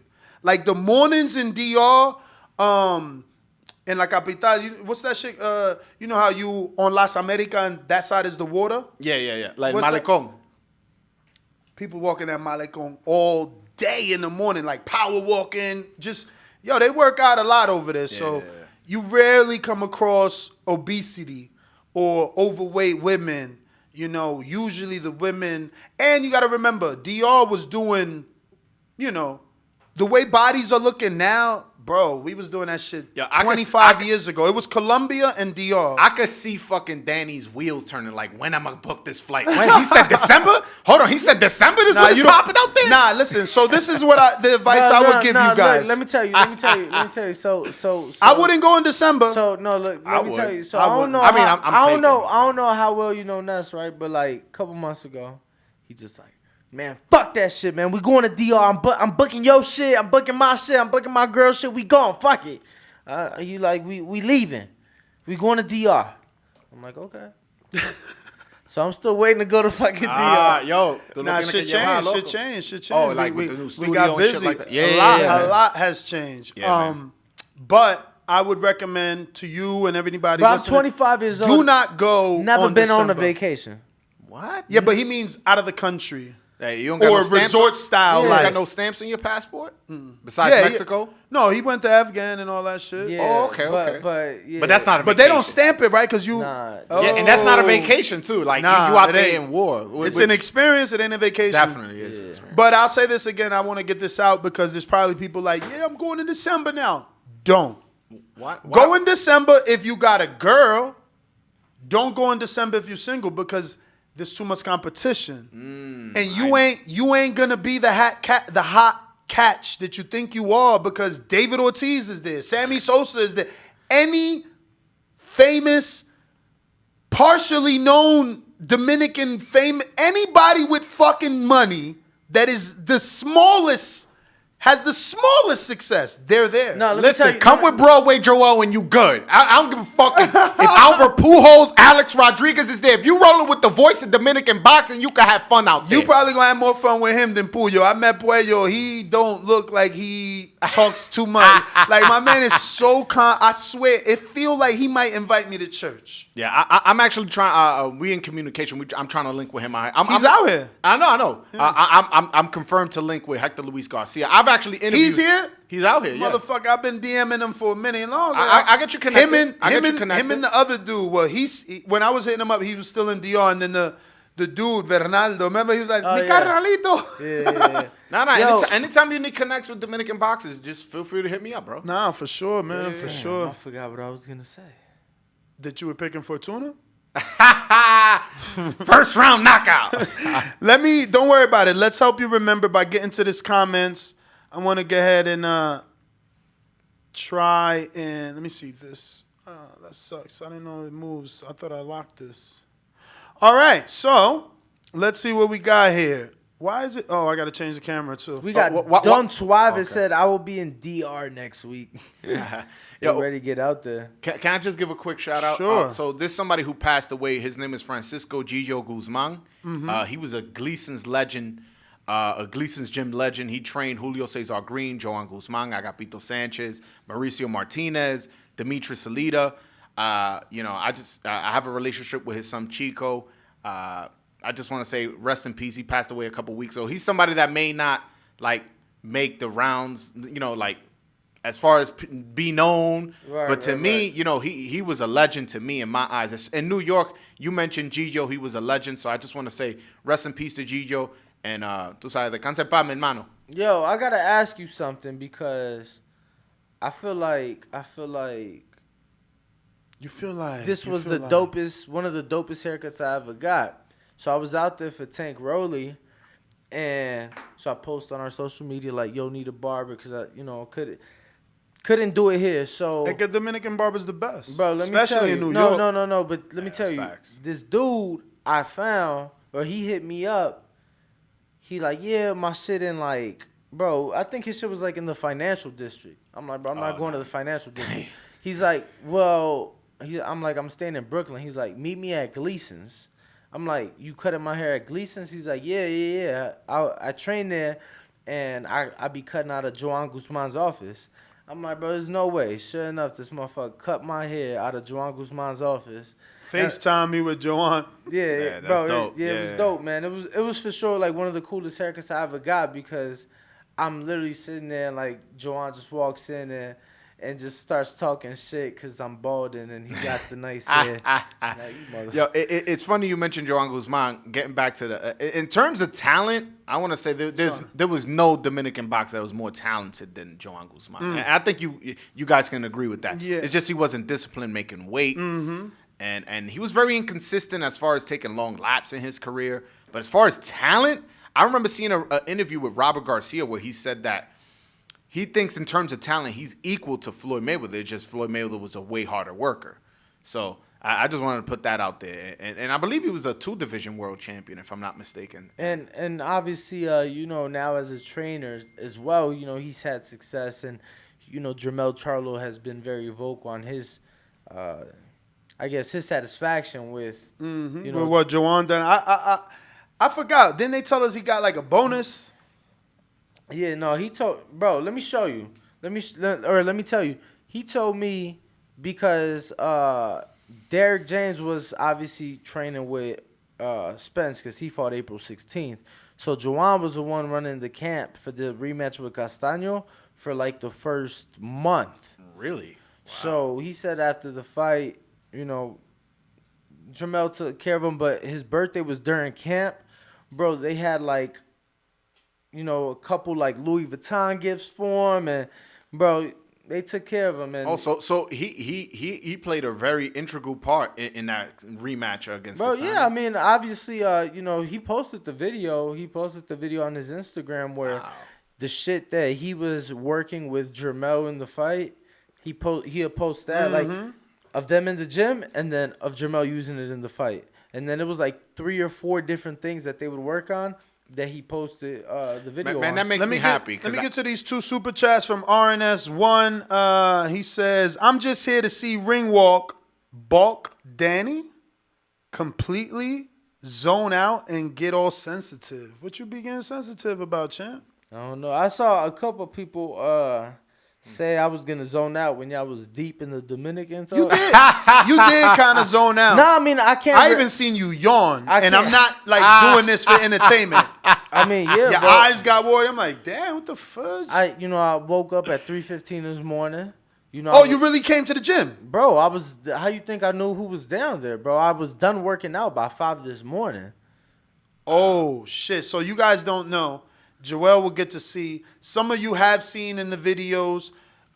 This facility, it has a gym downstairs, a full weight room, full boxing facility, and I don't know if we're allowed to say, but I'm gonna say it anyway. If it doesn't come true, then that's not my fault because it wasn't my sponsorship. But Venom is supposed to be sponsoring the whole building. Wow! And we're getting a brand new ring from Venom, new bags, everything. But I say all that to say that Danny's crazy ass said yesterday, yo, I think I'm going to start coming. Well, I said it before yesterday, but yeah. So yeah, yesterday you doubled down. He's been telling me because we'll do our boxing workout usually like late mornings, like after the show. So maybe 11 in the morning, 10:30 in the morning. And he was like, yo, you need to start lifting. And I was like, I don't want to lift right after I do my boxing workout. I'm like, if anything, I'll lift in the morning. Mm-hmm. So I have somebody, I got a friend who played college football who is bigger, stronger than me and everything. And I was like, yo, I know you work out early morning. He lives 7-8 minutes away. I'm like, bro, come work out with me and help me. So the show starts at 6. I'm like, all right, we're going to lift from 4 to 5. That's insane. And then I showered, got ready for the show. That's insane, bro. I'm already waking up. Like today, I woke up early, which sucks because I fucking scheduled everything. I even had my bag packed. So I'm thinking I'm going to get extra sleep. Bullshit. Woke up even earlier than my normal 4:30. But I'm still not getting here till 5:45. 37, 45, 50 at times. Fuck that. This guy's here. You're too early. Listen, yeah, man. But that's some dedication, man. That's real shit. And the good thing about you doing that is that since you're constantly on a podcast, you're gonna see your growth. You're gonna see where you're a bit heavier. You're gonna see where and he's hearing it too. He's motivated. People are telling him he looks better. That's good. I lost 50 pounds, bro. We were just in Houston. I'm down like 30 right now. We was just in Houston. So Shakur was just out here for the Valdez fight, April 30th, right? Jared Anderson left maybe like, he was around here during that time too. So he hadn't seen me since, around that time. Mm-hmm. First thing he's like, damn, bro, you lost mad weight. Because, bro, like, I see it and I'm like, all right, I want to keep it going. Because I feel good, bro. I feel good. And this is the first time too that I've gone on a diet and worked out and lost weight, but I've also not been drinking. Okay, what diet are you doing? Well, we're sponsored by a meal prep company. Okay. Foodie Fit. Shout out to Charlie and Foodie Fit. So they give us they drop our food off, and bro, I don't intake. Just yesterday, my son was saying like, "You still doing?" And I'm like, "Yeah." He's like, "It's working." Yeah, nah. And my girl got mad like, you ain't telling me I look skinny. She in the gym every day. She doing boot camp now. Vegas has been high for us. Yeah, man. I had lost 50 pounds, bro. I've been waiting to tell you. I didn't know. I was gonna probably say it off air because like on video your cheeks look way bigger, but in here you look mad lean. Yeah, man. So I had gotten the pandemic. Started eating. You got the love weight. Yeah. So I was like. And I was always been an athlete, like, growing up. And I was like, man, I'm getting tired running upstairs and stuff like that. Like, just little stuff that was annoying me. Yeah. So I started looking into diets, did the keto diet, and started lifting weights. Bro, shit changed my life, man. That's what I told him, because you burn more fat with muscle than you do. Bro, you should have seen I was drenched. No, I'm telling you. That shit was crazy. Bro, and when we're in there in the boxing gym, it's already, like I said, it's already late morning. So now you got to bring 2 sets of clothes. Yeah, I know. Yep, so it was like 3, really. The one you're wearing and 2 changing. Right, yep. So I did everything last night. I fucking rolled my L's up last night. I packed my bag. I literally just how this you shit looks pretty dope, little coffin. But it's, I don't know, too bulky for me. I actually seen a cell phone case that I was going to try. I was going to test the TSA's chin because it's like a cell phone case, and on the side you slide a pre-roll. Yo, come on, man. Swear to It's God. not worth the risk, though. It's No, not it worth ain't. the It risk. ain't. But I've Not done worth it already from Denver to Jersey. Yeah, I had some allegedly. I had some done gorilla. that. They'll never. It's smoked already. Yo, I had some gorilla glue, and I promise you, the minute I landed, I'm like, you're so stupid. You know, you could have lost. But goddamn, in the moment, I'm like, I can't leave this $3.5 grand. Like this shit was. That shit in Denver was so rocking. That was better than the shit you smoked out here. Bro, Gorilla Glue is amazing. You gotta. When we go, we have to ask for that. We never, you know what I mean? Because they got so many. It's over 90 strains in your face. On You display, forget. bro. They got so we're sponsored by Hardin, our dispensary. Shout out to Hardin. Little Hardin corner, bro. They have over 90 strains on display. Over 120, 130 like total strains of marijuana at any given time. So you forget, you forget. There's a lot of legacy strains that they have, which is beautiful for me. I'm an older guy. I like specific buds. But let me get to this RNS1 second super chat. He says, here in the BX, Dominican girls are off the chain. Yeah. We got Ari Boxing Talk with a $5 super chat. Said, I've never listened to y'all, but here to support my guy at Broadway. What's his name? Ari Boxing Talk. Shout out to Ari de lo Mio. That's one of my Dominican subscribers. He's always showed up in support. I appreciate you coming and showing another Dominican support. Yeah, And for that's the sure. gift. Shout out to Ari, man. Yeah, shout out to you, champ. Yeah, we yeah, yeah. appreciate it, truly. Yeah, man. So what has been Beau, can we get a poll on who's picking Fortuna versus Ryan? I want to know for you because I'm gonna be honest with you. I never wanted to work for anybody doing this boxing shit, and I always wanted my own channel. Right? Actually, my background is the logo. Like, I got the channel, I got all this shit, but I truly was like too scared. Right? Mm-hmm. And then I was about to take. Scared? Yeah, I was. No, that's fine. No, I was. Yeah, I that's was. fine. I was. I've had a channel since 2018, right? Mm-hmm. And that's when I met Ness. So I'm like, well, fuck it. I'll get my foot in the door, and then we'll just see where this goes. And things went great. And then the beginning of this year, I was like, I got out the military. I'm like, all right, I'm going to do my own thing full time. And then he calls me. He's like, yo, come get her on the show. And I'm like, all right, bro. It was Thurman Barrios. I'm leaving a press conference. He called me like, yo, you still up there? I'm like, nah. He's like, yo, I'm in town. I ain't see you. Come get on the show. I'm like, all right. Literally just how you came.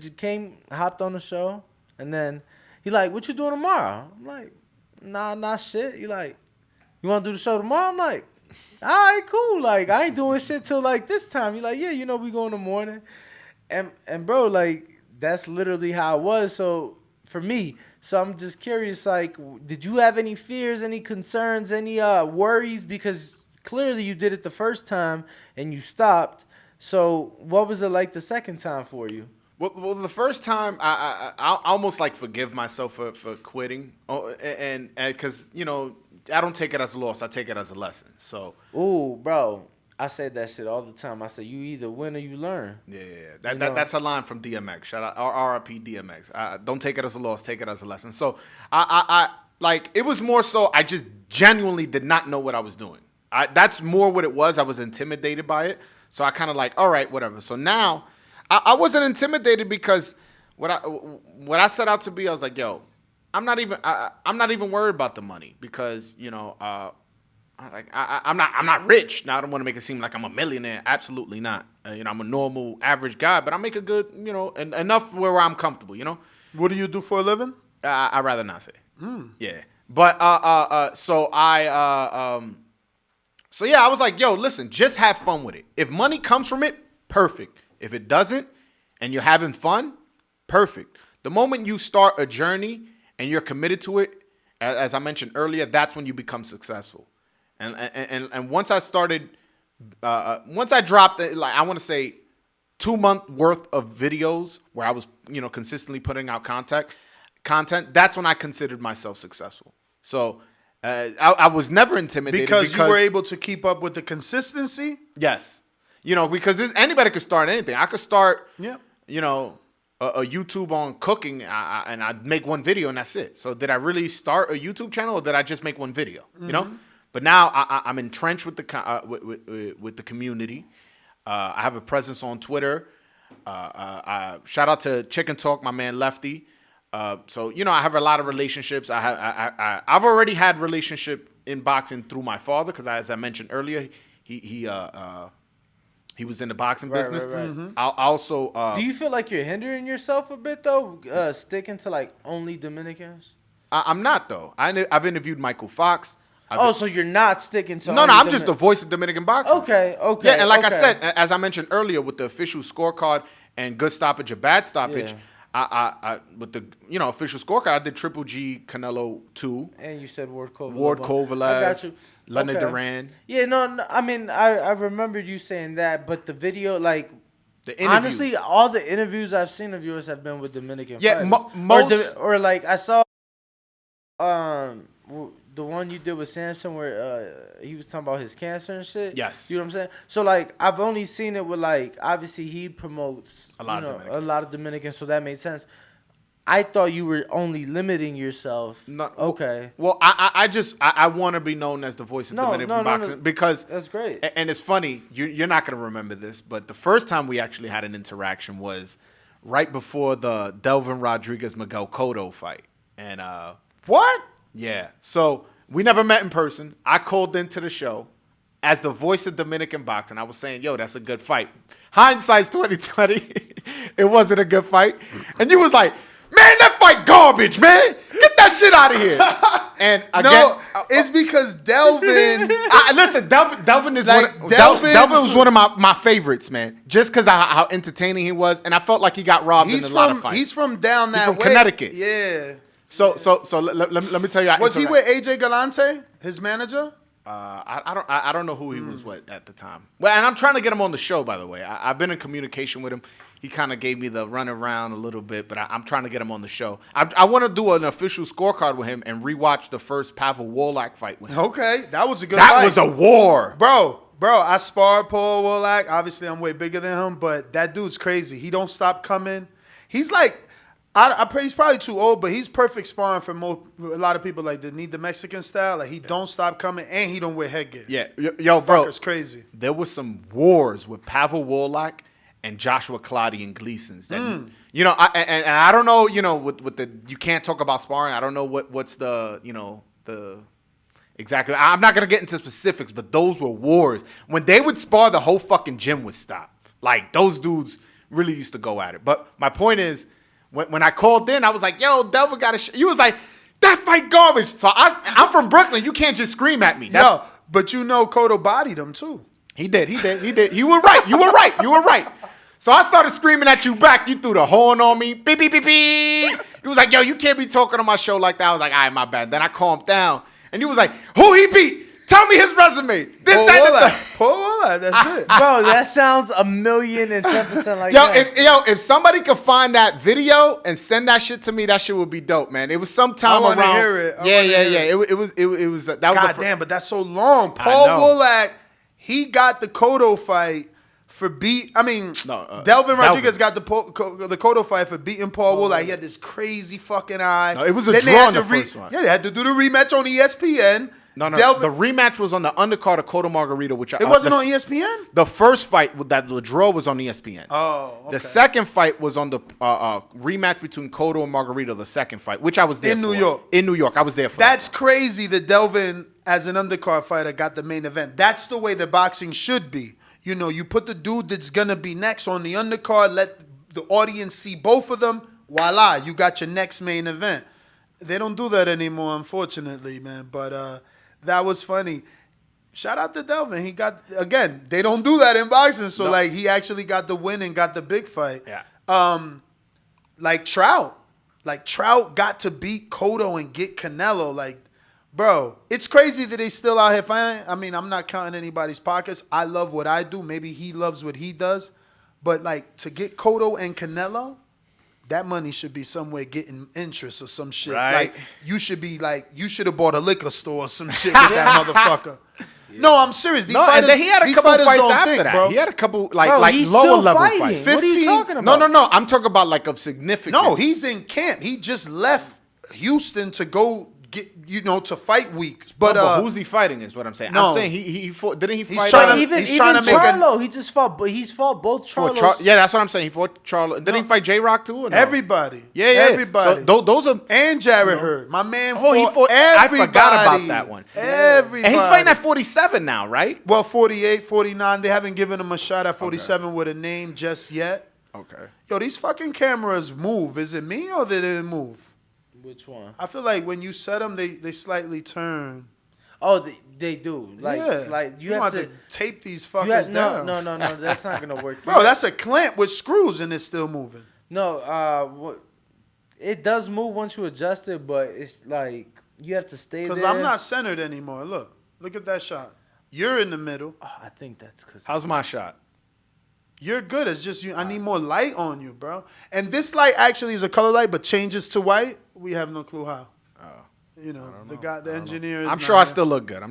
Nah, you looking good. I mean, your girl might be mad that it was a little dark, but it's all good. I'll be all right. Good. I'll be all right. So we are talking about Spence and Crawford. Yes. And the fact that what's going on? What's the holdup? Did you read the article that we were talking about? I did no? not. I did all right, but what's your thoughts on the fight as a fight and just the negotiations?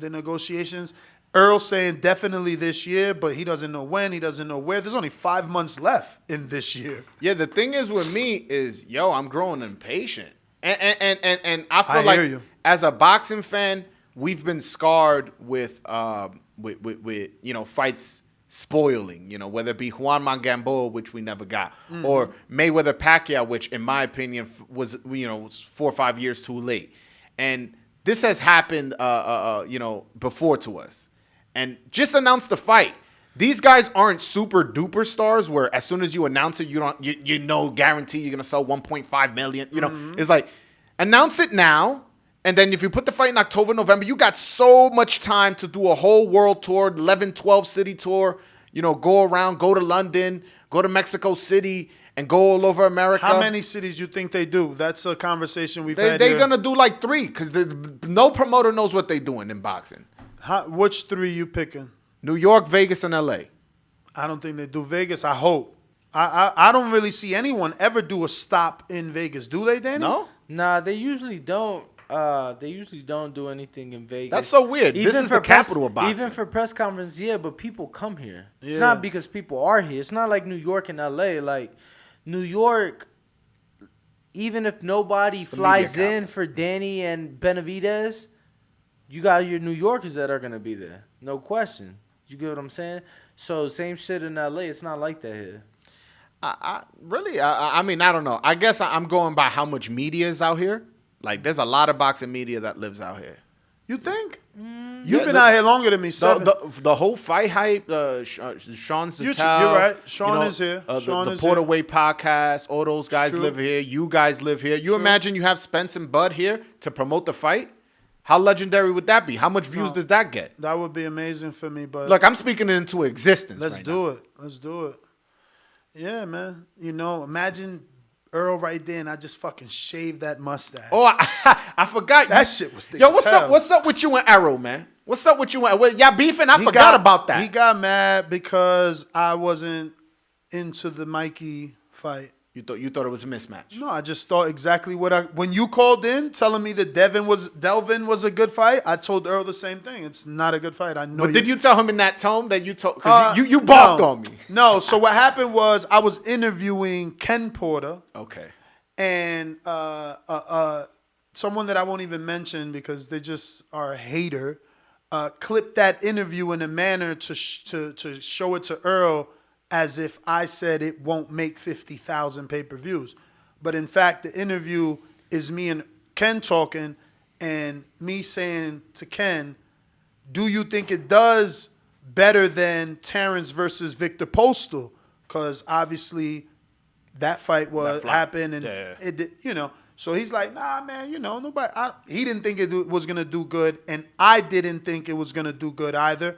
Not because I'm a hater, only because I thought more people were as intelligent as me. It's not my fault that you guys are stupid morons and you thought Mikey had a fucking shot. He's Mexican. He didn't pick Mikey. we're not stupid. So Earl got mad at me for not lying to my audience and telling them that it was a great fight when that's not what it was. Did it turn out to be a great event? Yes. Did I still go? Yes. Was I in attendance to see El Bandera Roja come out and hear his reception and see how the people love Earl and see how beautiful the audience was and how sexy the women dressed? Absolutely. But that doesn't mean that I'm not entitled to my fucking opinion. And if I don't think that pay-per-view is worth my $80, it's not. Simple as fucking that. I told Ness, I think that fight, because you said 3 city, I think you do 4. I think you do LA, New York, Nebraska, and Dallas. Okay. And let me tell you, I was holding this for a special occasion. But the truth is, there's an argument that Earl hasn't beat a champion. I know a lot of you morons don't see that, but in basketball, if I beat you, you lost. You don't get to walk away with some sort of consolation prize. So when Brook lost to Gennady, he's not a fucking champion. It's just contract. It's just you're a good manager, and you were able to tell the IBF, if he happens to lose, we keep our title, okay? And we get to defend it, okay? But if you lose, you're not a winner. If you win, you're a champion. If you win, you get a belt. If you lose, he beat Porter and Ugas. Slow down, Papi. Okay. I'm way too good at this. When we talking about Porter, what's the phrase in boxing? You're not a champ till what? You defend the belt? When you win a vacant belt, you're not a real champ? What was Porter? Because they stripped the real champ. Keith, one-time Thurman, the true WBC champ that they took the belt from to make Danny and Sean. So neither one of them was a champ. They win the belt. Allegedly, they're a champ. In boxing, you're not one till you defend. There was no defense unless it was Formella. Tell me it's Formella. I don't think so. Okay. I think that was a well timeout then Ugas. They stripped the real champ in fucking Pacquiao. But then he beat him. No, they gave him the belt.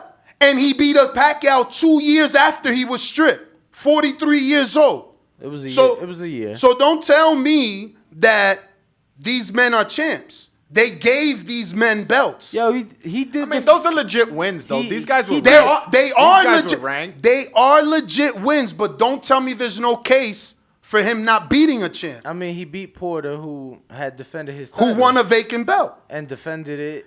Legit WBC rules, because they want to call me a hater. Twice. You win a vacant belt, you got to fight 2 mandatories. Guess what? Formella wasn't a fucking mandatory. I mean, Formella wasn't. You know the WBC makes up the WBC title. Huh? He wasn't champion for that fight. When Porter fought Formella, it was for the IBF and the WBC eliminators. No, I'm saying, because obviously you talking about he won the title, which was a vacant against Danny Garcia. Defends it against Ugas. Who? Porter? Yeah. And then fights. In the fight that people thought he lost? I got to do that one on the official scorecard. Yo, Bobby. No, I'm just saying. Hey, but he won, though. He won. You getting your shit mixed up, and I'm trying to help you. And I'm just saying, there's a case. There's a case. I didn't make those phrases. People call me. I didn't make the phrases in boxing that you're not a champ until you defend your belt. What's the issue I didn't make the rule. I didn't make the rule that you're not a champ until you do your 2 mandatories. He beat Pacquiao, and although older Pacquiao, it was Pacquiao. They stripped 2 years removed. Pacquiao. They stripped Pacquiao, and then he fights him. Inactive Pacquiao. I mean, it was gonna be the Pacquiao that it was gonna be the Pacquiao that Earl fought. The Pacquiao that Earl fought was supposed to happen when he got in the ring, when Pacquiao was still active after Earl beat Mikey. Then he left with the belt. Never got in the ring. It's not the same. No. Like that. The reason Ugas fought Pacquiao was because Errol Spence pulled out due to the injury. Yeah, but he's saying that was last year. He's saying that fight should have happened back in 2019 after Earl beat Mikey and Pacquiao got in the ring at AT&T Stadium. Pacquiao should have fought Crawford. That's what the fight that should have happened. He was willing to. Bob, look it up. This is my keyboard. Google it. Bob is the one that didn't pay Pacquiao enough. Yeah, Crawford not Dominican, so I believe you. You know, you the boxing voice. I'm the voice of Dominican boxing. Yeah, you know, it's about money, man. It's about money. But getting back to the fight, you asked me what I thought about Yo, it. look at Earl Spence fan Supermax. Porter defended against Ugas. Okay, and what's the controversy on that fight? Just show me that I'm lying. Show me there's no controversy in every one of his fights. Show me that Brook didn't break his face and he didn't lose. Show me that fucking Porter didn't win a vacant belt. Show me that Pacquiao wasn't stripped and Ugas was elevated. Show me. Show me. That's all. I mean, show me where I'm lying. I mean, whose resume is perfect? Like, if you want to find something wrong with No, you're right. No one's is perfect, but I ain't never seen one with so many discrepancies and it goes unnoticed. No, because if we really want to play that game, is Pacquiao really an 8th division champ when they made him fight for a vacant against Antonio Margarito, who at 154, which that belt shouldn't count. Why? It was for Pacquiao never fought at 54. This guy doesn't know how boxing works. I could fight at heavyweight. I don't got to make heavyweight. What I can't do is be overweight. I can't be overweight. I could come in under. No. But you get in the rankings while fighting in that. To fight for a vacant, you have to fight 1 versus 2. Brother. How do you justify Margarito coming off a long layoff, fighting 2-3 tomato cans? It's always the A side. It's always Pacquiao is worthy of a vacant shot. And then Pacquiao fought at 151 for a 54 belt. That's legit. Okay. As long as you're over 47, you're in the next weight class. No. What I'm saying is, how is that justifiably a vacant title shot when neither was ranked 1 or 2? I think that wasn't Shane. Who got stripped from that WBA? Or was it a WBO? BC. I don't remember that. Yeah.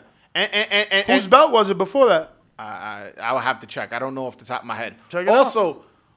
Also, like, we really gonna call this guy, what's his name? When Floyd Mayweather beat Gotti for a WBC belt, like, who did Gotti beat for that? I remember the whole promotion. Floyd, that's a paper champion. That's a paper champion. Then he beats him. But that's what I'm saying. A paper champion, that phrase, Floyd didn't make it up. That only exists when 2 fighters fight for a vacant title. Sean, Danny, Robert Guerrero, which I used to love to hate on Danny for when he became a champion. But he fought for a vacant title. He's a paper champ. Now all of a sudden Porter's not a paper champ because we got to defend Earl's resume? Y'all tripping.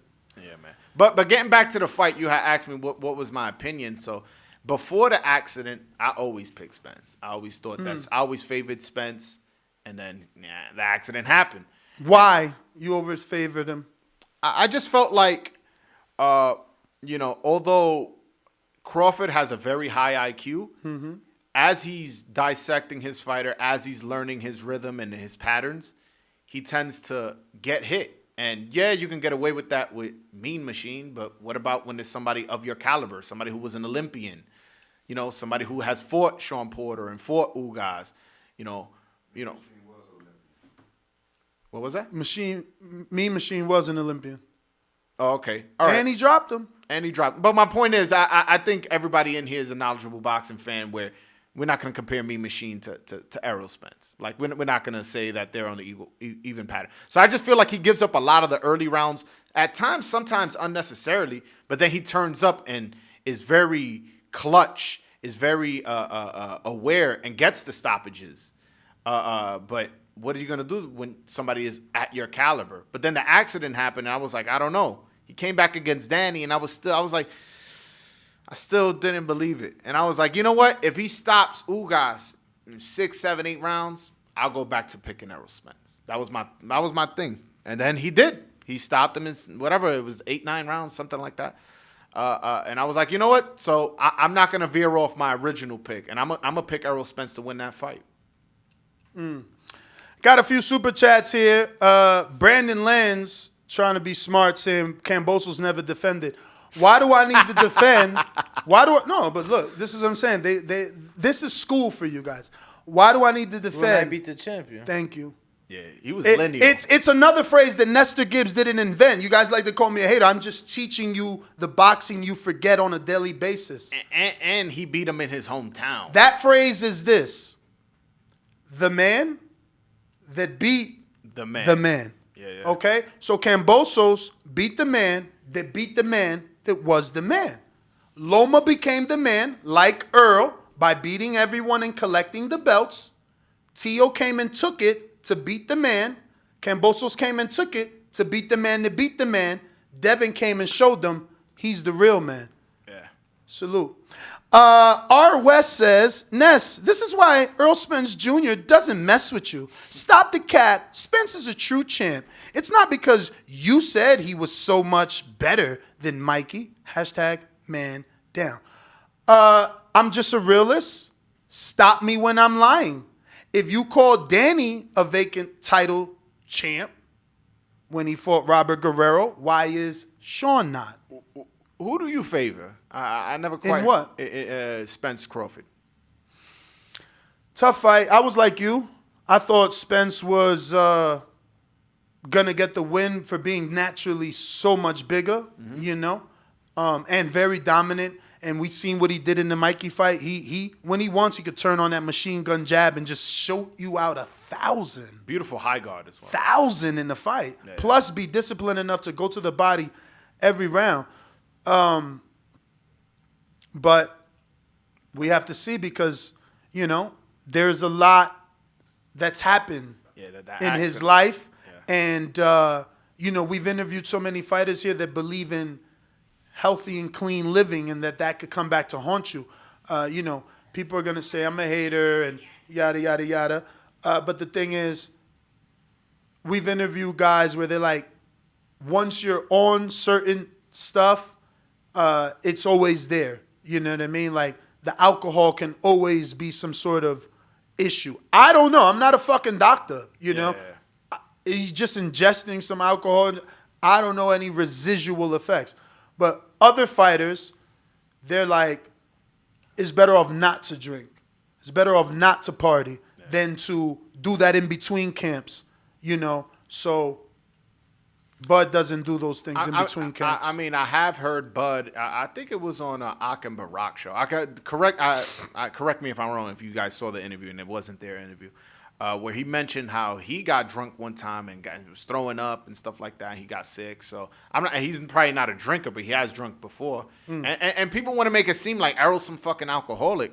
Like, yeah, maybe he had a few drinks here and there, but I never heard of where he's like an alcoholic, where you got to snatch the bottle out of his hand, you got to hide the liquor when you walk in the room. I never heard that. You know what I'm saying? Have you heard that? I mean, he did. No. Flip over in the Ferrari but at high speeds. What if that was? What if that was the just a weekend that he had a drink? That was the first drink he had that year. Who knows? I don't know. No, and listen, he's a person who doesn't drink a lot. Drank 2 drinks, which normally wouldn't get you so intoxicated. I don't know. I don't drink and drive. No, it's fucking crazy because I'm gonna be labeled a hater for today. But there's video of him in the Barclays Center, like, come on, turning up, turned up. Like, I see. All 3 of them. This is information. Broner, Tank, Earl, same night drinking. I ain't telling you they drunk or drinking. Turning up. That's it. We'll leave it at that. They all look the same. Okay. I don't mean physically. I mean mannerisms, the way that their voice sounds, and you can come up with the same assumption for all 3. Okay. All right. That seems fair to me. See, that's something I wasn't privy to. Optimus Prime sends a pear emoji lifting some weight saying, keep it up. So we will keep grinding, champ.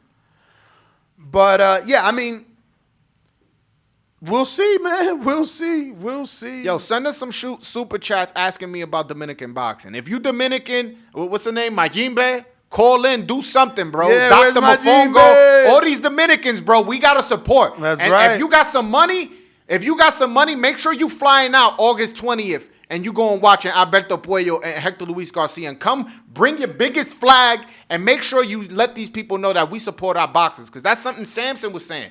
Oh, Dominicans don't support boxing. I'm like, bro, you don't know where to put the fight. You putting these fights in Minnesota and put that shit in Washington Heights, United Palace. It's a 3,000 people venue. Right in the Dominican. My bad. Ain't Right in the where, Dominican ain't that neighborhood. where like Romeo used to come and sing there? But that's what I'm saying. Tú lo pones ahí, a donde están todos los dominicanos ya, que ni tienen que coger tren, ni tienen que buscar parqueo, que están caminando. It don't always work like that. Like, look, they put Luis Ortiz in Miami or Hollywood, and that shit didn't sell out. Like, yeah, but look who he fought. Who he fought? Charles Martin. I don't know. Oh, that's come on, bro. That ain't the one though. Is that the one where Wilder was in the stand? No, I'm talking about another one. That's what I'm saying. That's not even the first time. That's a pay-per-view you talking about. You talk about Cubans. I'm talking about Dominicans. Yo, don't be racist, bro. I hear you. Cubans and Dominicans are different. They don't be racist. They are. But what I'm trying to say is that promoters or fans believe just because you put a certain fighter in his alleged area, we're gonna come out for him. Like, nah. Listen, look at the content creators. Where you from? Like Jersey. Jersey. Okay. Where's Punch Drunk from?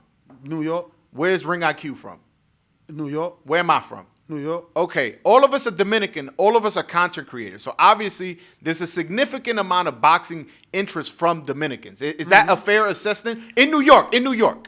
Is that a fair statement? Right. Yeah. Right. There's not going to be 4 major content creators that are Dominican, and then we're the only 4 Dominican boxing fans that live in New York. So a lot of the times they putting shit in the Barclays Center. Dominican's not gonna come from the Bronx and from Washington Heights down there. You put a fight, it don't have to be a major fight. You put a fight but like... I don't want to hear that shit. If they ain't coming from down there, then they just lazy, bro. Yeah, then they're not going to come anywhere. See, but the thing is, you got to understand... You telling them to fucking fly. No, you trying to start a market. Bro, you telling them to fucking fly to fucking Fort Lauderdale next month, but they can't come from the Bronx to fucking Brooklyn? Yeah. That's a good point, but what I'm saying is, you got to... I flew out there.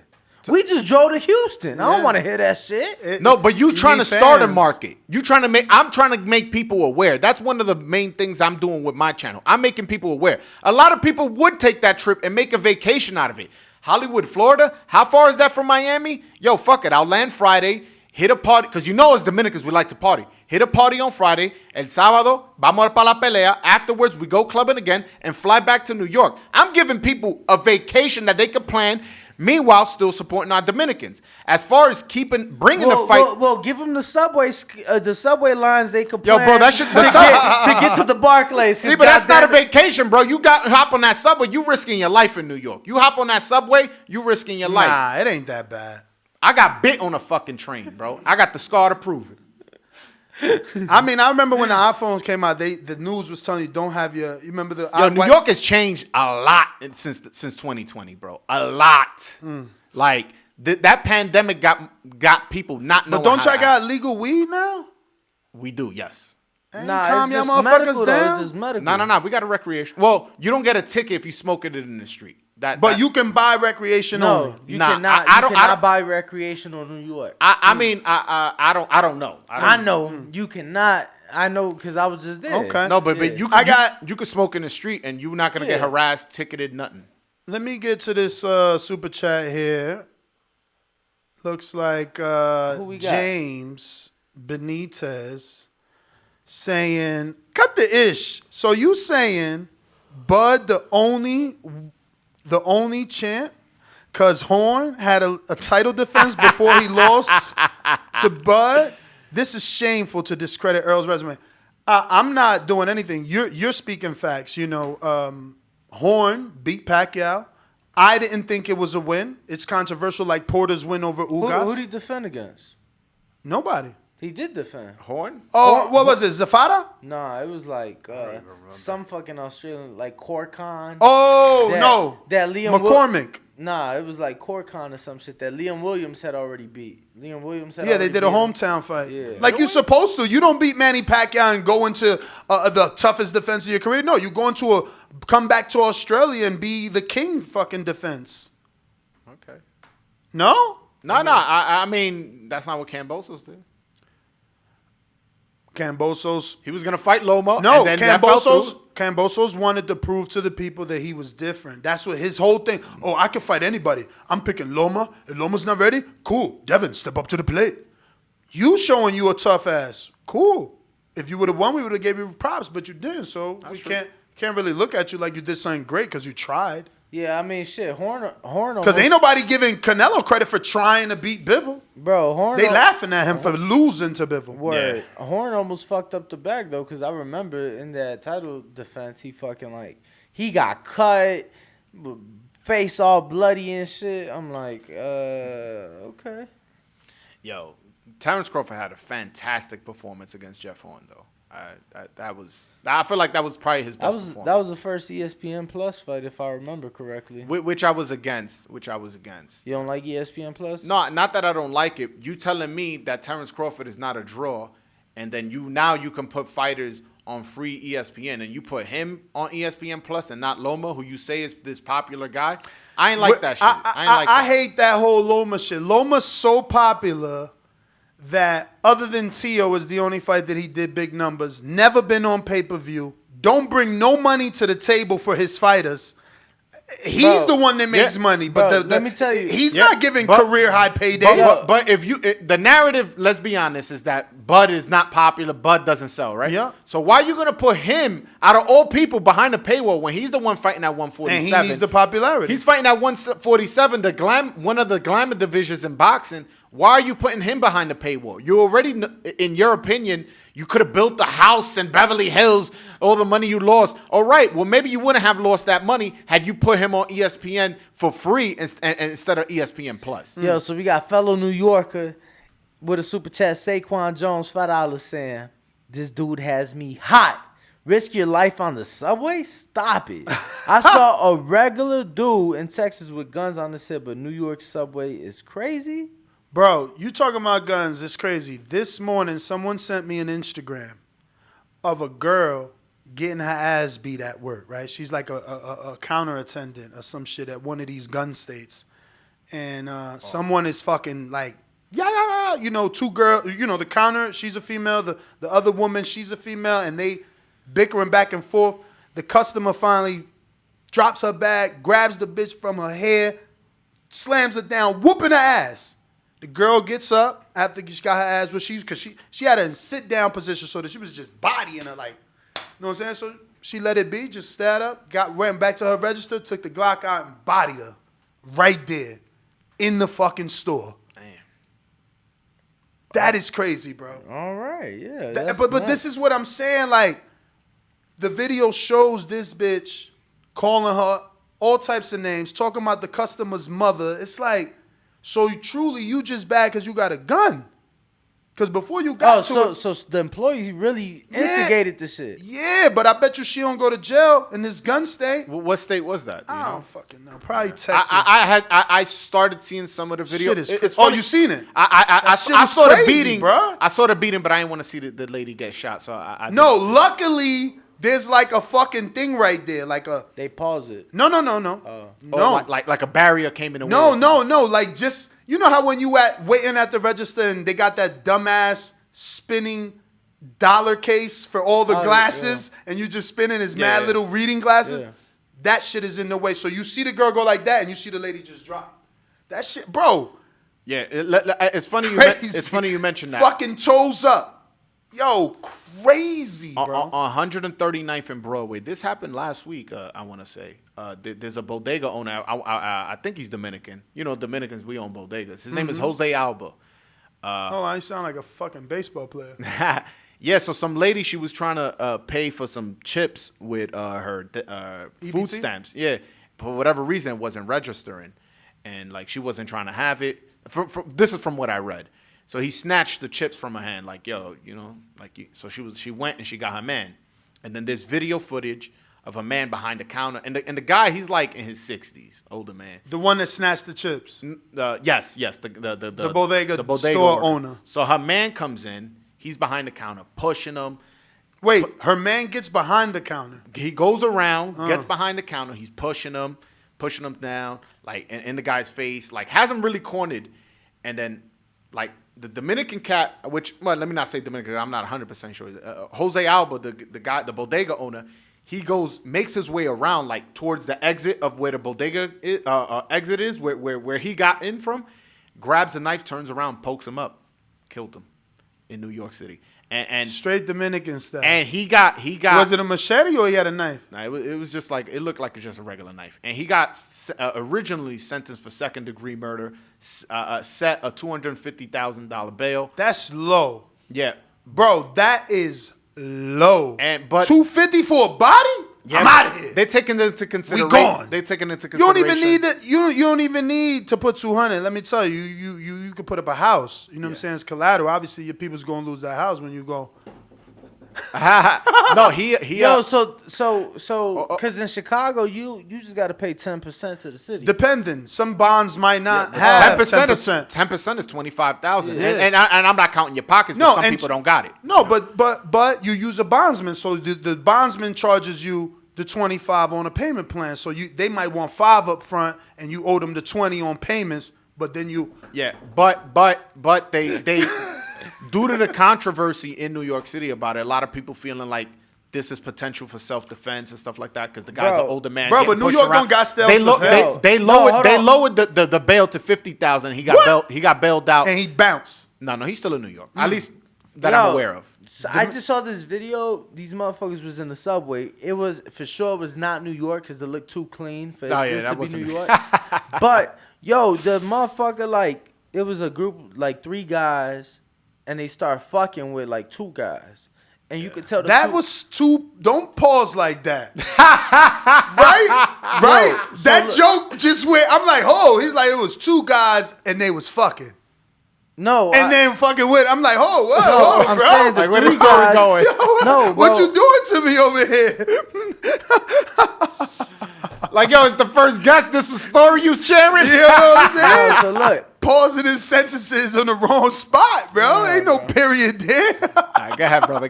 Finish your story. I forgot. Nah, it was 2 In the guys. meantime, don't repeat it. Don't repeat it. In the meantime, we got Jonathan Sims. It says Canelo lost. He has no longer 54 undisputed. So I guess this is a sarcasm super chat to me saying that there's an argument that Earl's champions aren't champions because they lost. Mm-hmm. But Canelo hasn't fought since the loss. So there's no one to give that, status to, like, or take it from. Like, right, so he hasn't fought since the loss. His defense against Triple G, you don't look at it as a real defense. Who is that? That's not me. Who's that? Oh, that was you. So, based off what I said, I understand this super chat. He's like, oh, well, then if you didn't consider them champs, or if you're saying hypothetically those guys cannot be champs because they suffered a loss, well, then Canelo is no longer undisputed at 68, which, again, you forgot the truth. Bro, I'm not going to lie. Meaning, if Triple G beat Canelo, you wouldn't look at him like But isn't that what already happened, though? Right? So, like, they're mad at me because I'm picking their favorite fighter in this equation, but isn't Canelo already a loser? I mean, when you lose, you're a loser for. I'm not saying in life, but for that moment, you're a loser. Yes. So when he lost to Dimitri Bivol won, right? Yeah. Okay. So since then, hasn't he dropped on the pound for pound? He has. Since then, hasn't public perception of Canelo and his team that they're not all what they were seeming to be? I don't want to say public perception in terms of Canelo. I think most people realize that he just was in that's not his weight class. Yeah, I don't know. Maybe we got different circles. I mean, maybe correct we me do. if I'm wrong, Danny, but weren't people talking about Eddie Reynoso? No, people were definitely talking about Eddie Reynoso. Talking about Canelo and the fact that he never made an adjustment. He never changed. He was just in there looking for power and that was it. The thing is with that, he couldn't do nothing. People want to make it. People trying to take the credit away from Bivol. What you mean he couldn't that do jab nothing? was fucking him up, bruh. That movement, that footwork was. He landed how many right hands? What about if I just stop shooting to the shoulder and let me try and punch him in the chin? How about I punch him in the body where maybe he can lose a little bit of air? No, I'll just keep punching his bicep and shoulder. Oh shit! It's the 12th round. Fuck, it's over. Like, the jab never stopped him from getting hit. Yeah, what I think what happened, he thought, like, he was breaking that arm down, and he was going to... Exactly, and he thought eventually, like Callum, eventually, like everyone else, he would get it, and it didn't come. He did not adjust.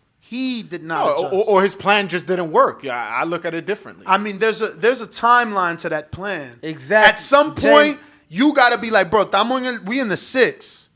Fuck it, abandon ship. Let's get back on the jab and try to slip, go to the body, do some combination. How much is that is on Eddie Reynoso? He the fucking trainer.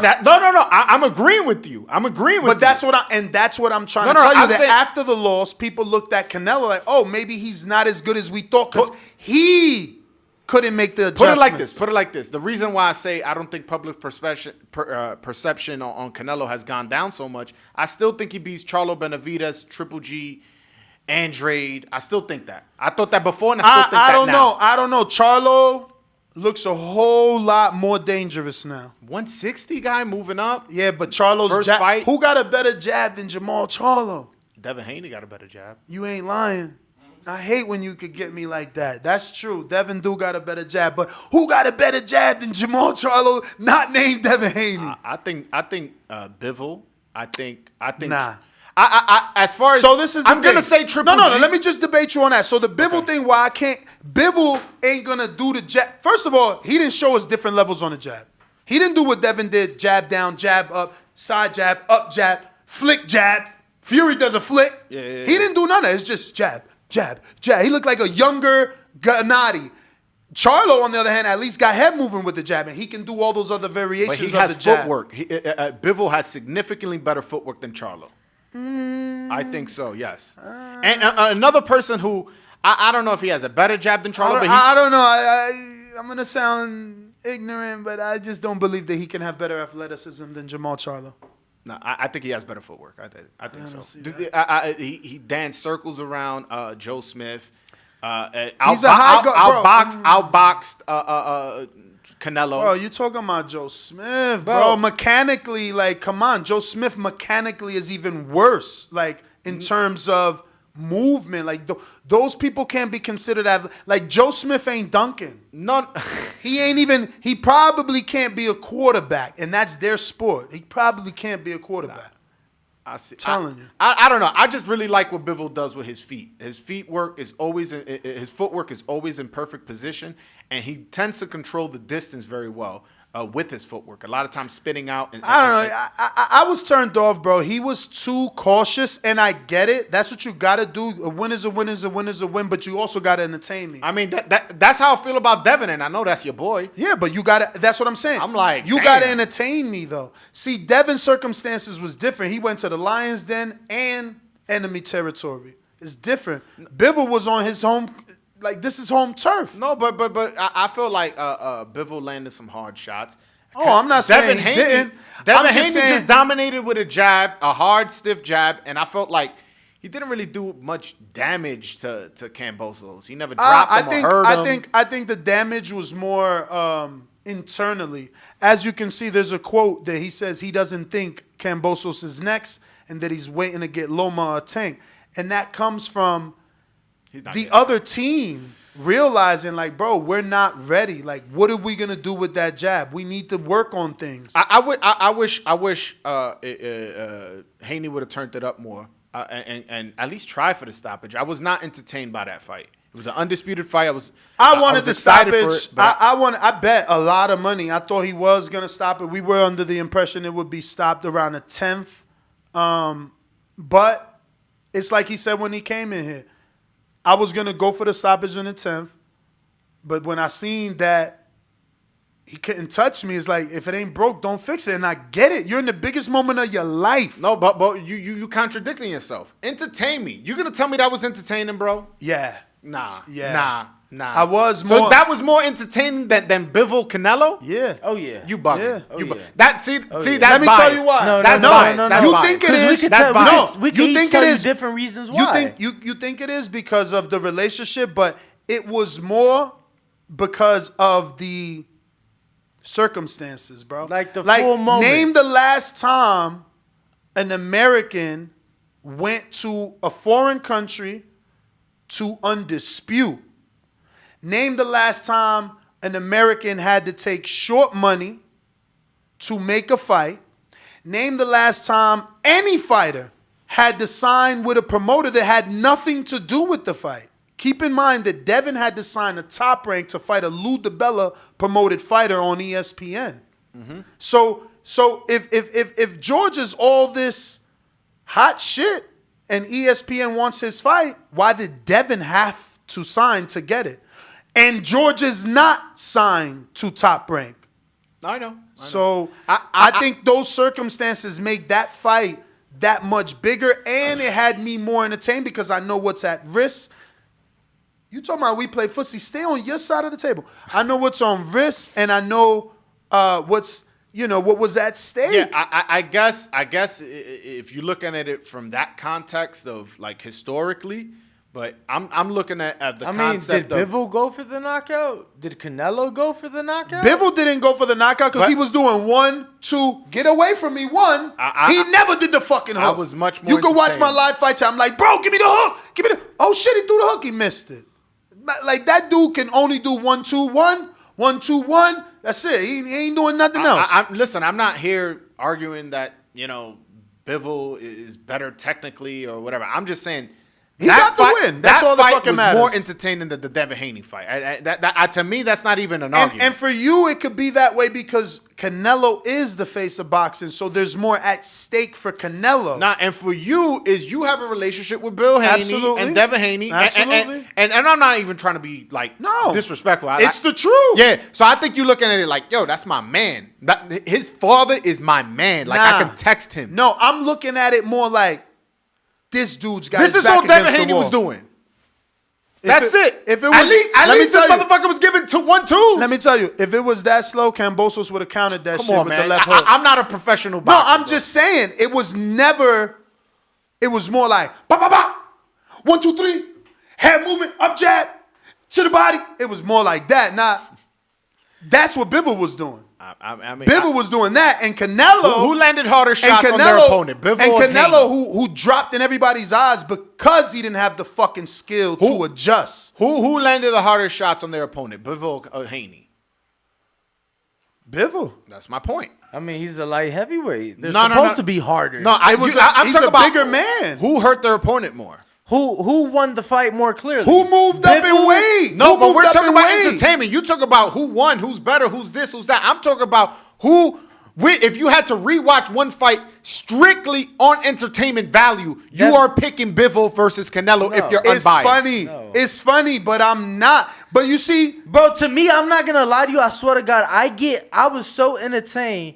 We watched it live, bro. Like seeing him toy George the way, like worse than his sparring partners, bro. That shit was entertaining to me. Like the fact that at this level, you could make a world champion look like a child, look so minute, look like they don't belong. That shit's entertaining to me.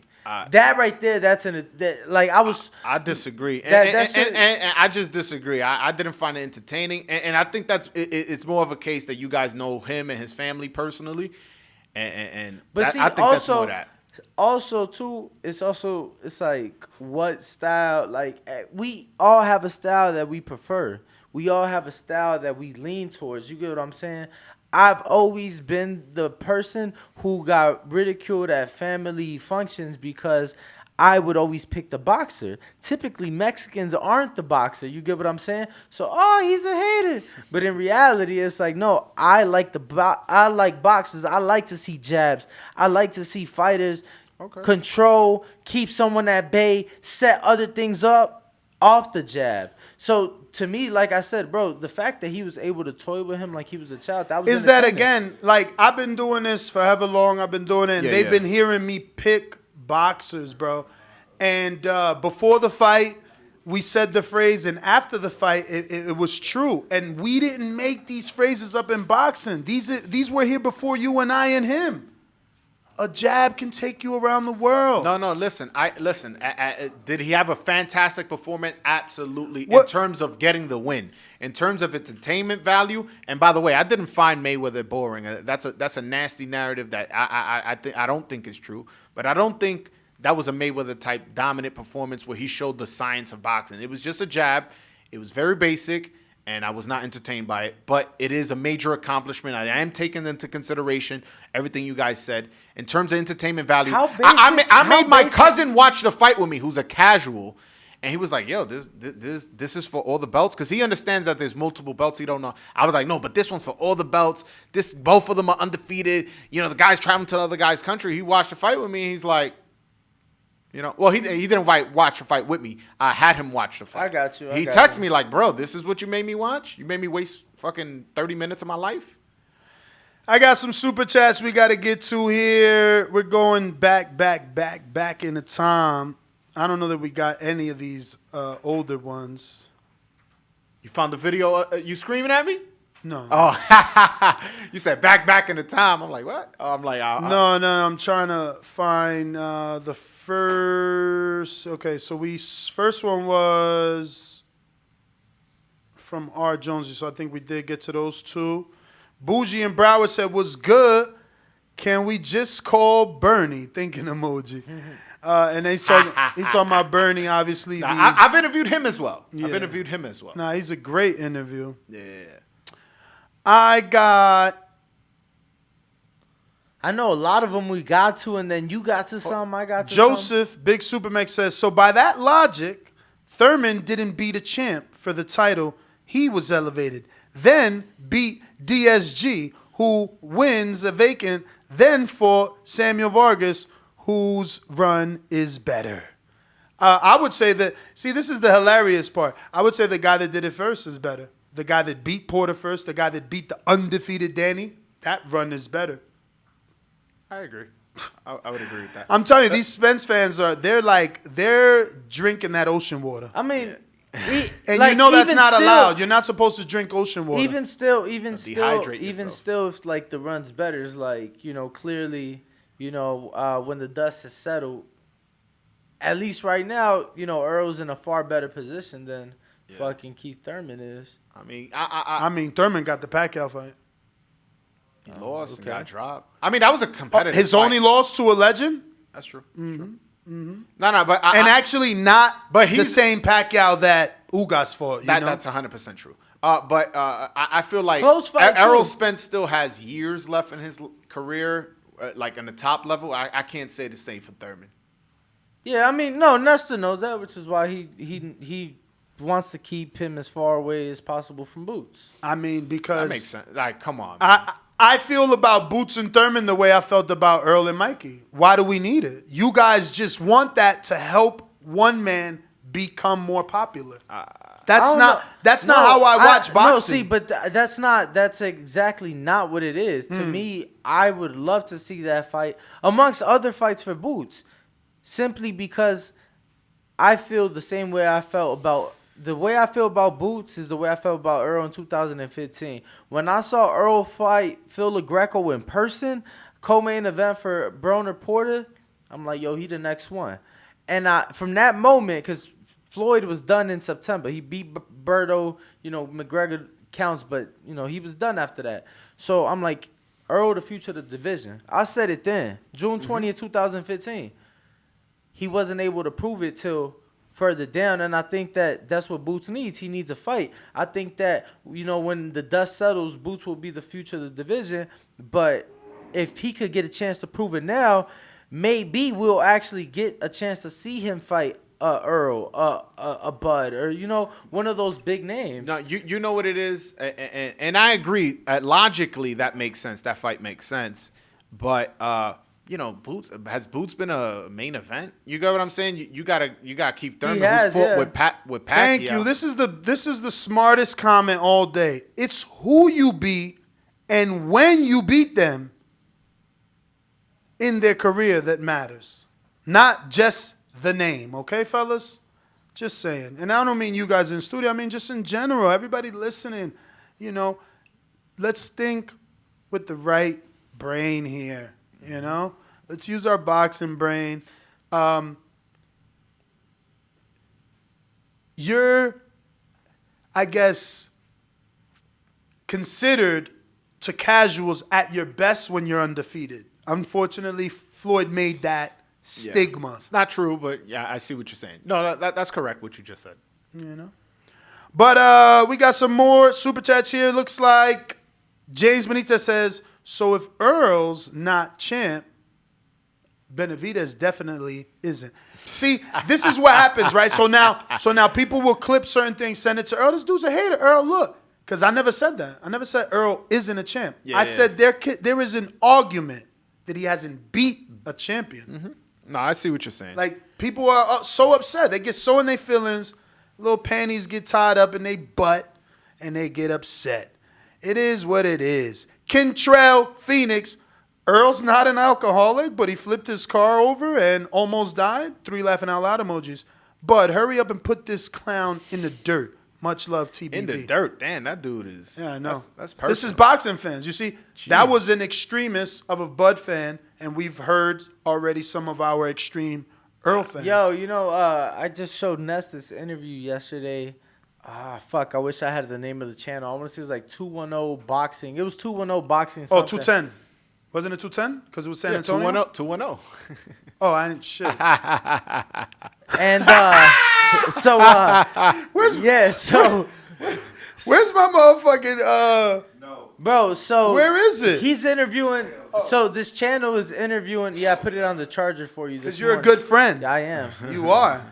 He wanted that said out loud. So, bro, he's interviewing Earl, and he's like, "Yeah, I know you'll die in the ring." He like, hell no, I wouldn't die in the ring. I saw that. He's like, man, I got 2 kids. I got 3 kids. I got a girl. Mom, I got mom dad. and dad. Like, hell no. Yeah, I put up a hell of a fight. I ain't dying in no ring. Nah, yeah, I'm big on respecting the fighters. You know what I'm saying? Yeah. I'm real big on that. So like when people say, "Oh, put him in the dirt," I don't even like you. And I know he probably doesn't mean it literally. Mm-hmm. I just don't even like playing like that. Yeah, man. Because I'm gonna tell you, it's definitely nothing to play with. Because Yeah, I remember being in the back of the Wintrust Arena interviewing Uncle Dre after Patrick Day was took to the hospital. Little did we know what would come from that. So and Patrick Day, he fought one of my mans in the amateurs. So he was ranked number 1 in America. I remember. I saw him fight in the amateurs. I knew I didn't know him personally. I don't want to make it seem like I had his number. Right. But I just was aware of him. Right. And I was like, oh, I want to see where he comes out in his career.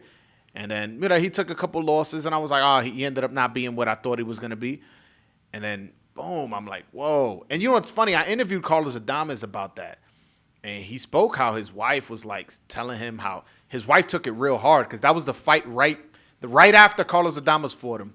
It was the next fight when he passed away. He was saying how his wife took it real hard, told him like, man, what if that was you? This is the type of things that happen in boxing, and how he had to like calm it down. He said even himself felt bad because he goes, they had a relationship somewhat. But no. Boxing deaths are definitely nothing to joke around with. No, man, definitely. These are our warriors, man. Man, even in sparring, there was really? Who was it? That same year, bro. That same year, I remember literally a month later, a fighter was killed. November. It was Devin Haney fought. It was Devin Haney's first title defense, and I'm driving to LA, and I get a fucking Twitter notification.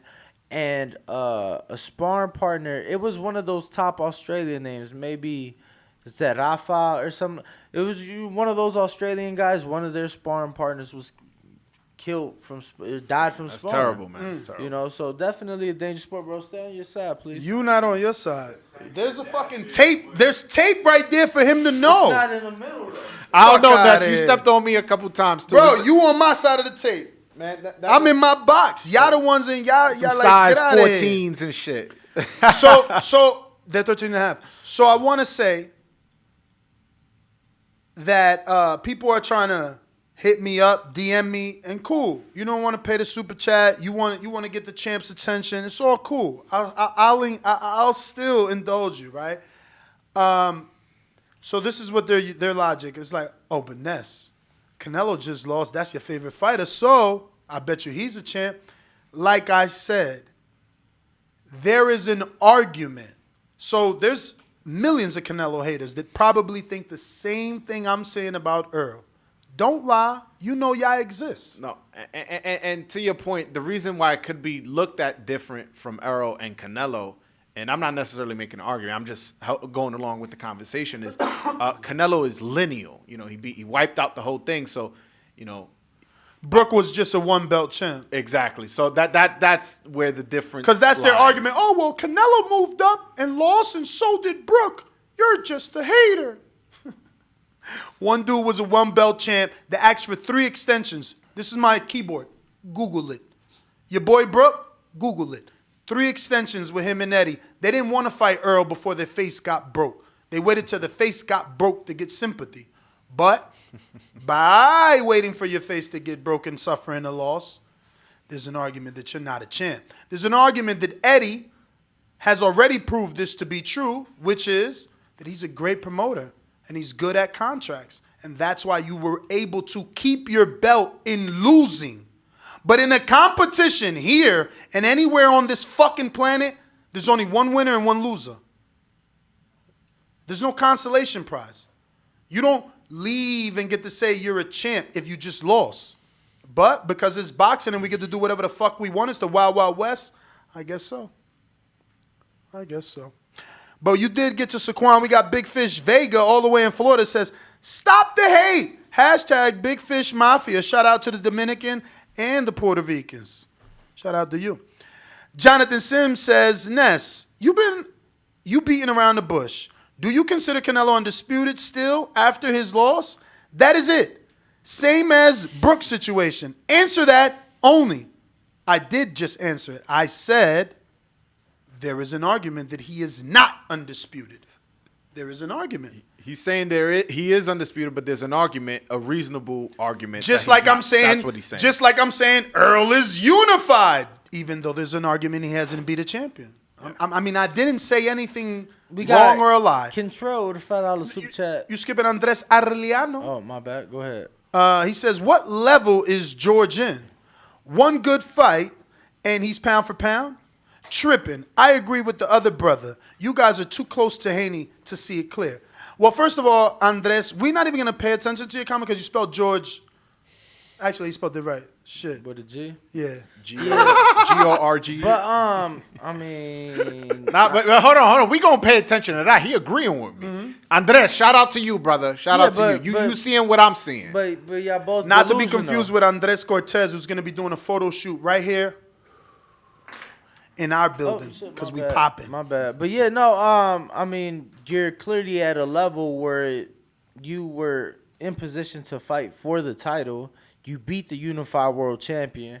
So whatever level you want to say that is, it was high enough to be in that position. Yeah, did he mention the levels? Or no, he strategically put the word pound for pound, which none of us were talking about. None of us said. I said at this level. And this is what I'm saying. This is how these shows turn into like toxic things for the fighters. Because it's like, look at what this guy said. We not talking pound for pound. We didn't say Devin belongs on the list, doesn't belong on the list, even though there's an argument that he does. Yo, hold on. I just gained a lot of subscribers from this channel. Yo, don't come on my channel trying to manipulate my words and shit. You know what I'm saying? Oh, welcome. No, they don't even have to come. They already gonna just be clip there. Yeah. Honestly, the way I look at my channel, I look at myself like kind of like a historian. You know, you guys are doing more a time capsule. Like, you know, in 20 years, people are gonna come back and be like, yo, what were they talking about Spence and Crawford? And they'll come back to a video like this. And I do my interviews more biographical, where I try to get the people's life stories and stuff like that. And where if, you know, you're going to do, like if you're doing a documentary on Dominican boxing, hypothetically speaking, I want to say it's impossible for you to not go to my channel to do research. Like I literally interviewed the Olympic boxing coach. I don't think there's a boxing YouTuber out here doing it. And I'm doing my own translations, by the way. That coach is Dominican, you said, right? No, he's Cuban. So the way he got to the Dominican Republic was, I believe there was a boxing clinic. I just interviewed the guy Monday. I should remember. But there was a boxing clinic from the Cuban national team to the Dominican Republic. Then the Dominican government offered him a job. In 2005, he started working with the youth, so he was in charge of the Junior Olympics and all that, the Dominican national team. And then starting 2017 is when now he has the adults. As soon as I put the video up, Carlos Adames hit me up. Claudio Marrero hit me up. Elvis Rodriguez hit me up. Hector Luis Garcia hit me up. All of them telling me, yo, that dude is going to change Dominican boxing. Every single one of them that I just mentioned. Yeah. By the way, I also interviewed Herbert Conceição, who probably had the best Olympic gold medal win this past Olympics. Brazil. He's from Brazil. Never heard of him. Yeah, he fought a Ukrainian in the last match, right? So let me say. What was that? Did he knock him out? Yes. So he was losing the first 2 rounds clearly. Like, he needed a knockout in the 3rd round, and he got it with a left hook. So like, that's a clutch moment. That's a moment. That's a winner. That's somebody who bit down when in the bottom of the 9th, at 2 outs, bases loaded, he hit a fucking home run right there and knocked him out. And I was so ecstatic about that win that I was like, I gotta find a way to get him on, and I got him on, and I even had a Portuguese translator on translating for us. So if you guys dig deep in my history, you guys can find. Damn, how'd you find a Portuguese translator? Man, you got it. The internet, man. Listen, anything. My cousin's Portuguese. Yeah, anything you want to do or learn or service, just Google it, man, or YouTube it. LinkedIn, man. Yeah, there's no more. I don't know. There's no more how you do it. How you do it? You just type in No. Oh, you genuinely asking me? I went to. I believe it's called WeWork.com. I wanted, because my bad. I figured you being in New York, I was like, maybe, you just knew somebody. Nah. Okay. So I want to say WeWork.com. Damn, so you paid for a translation. Yeah. Tú estás loco, muchacho. Why not? Pero tú estás loco. Yo, you cheap, bro.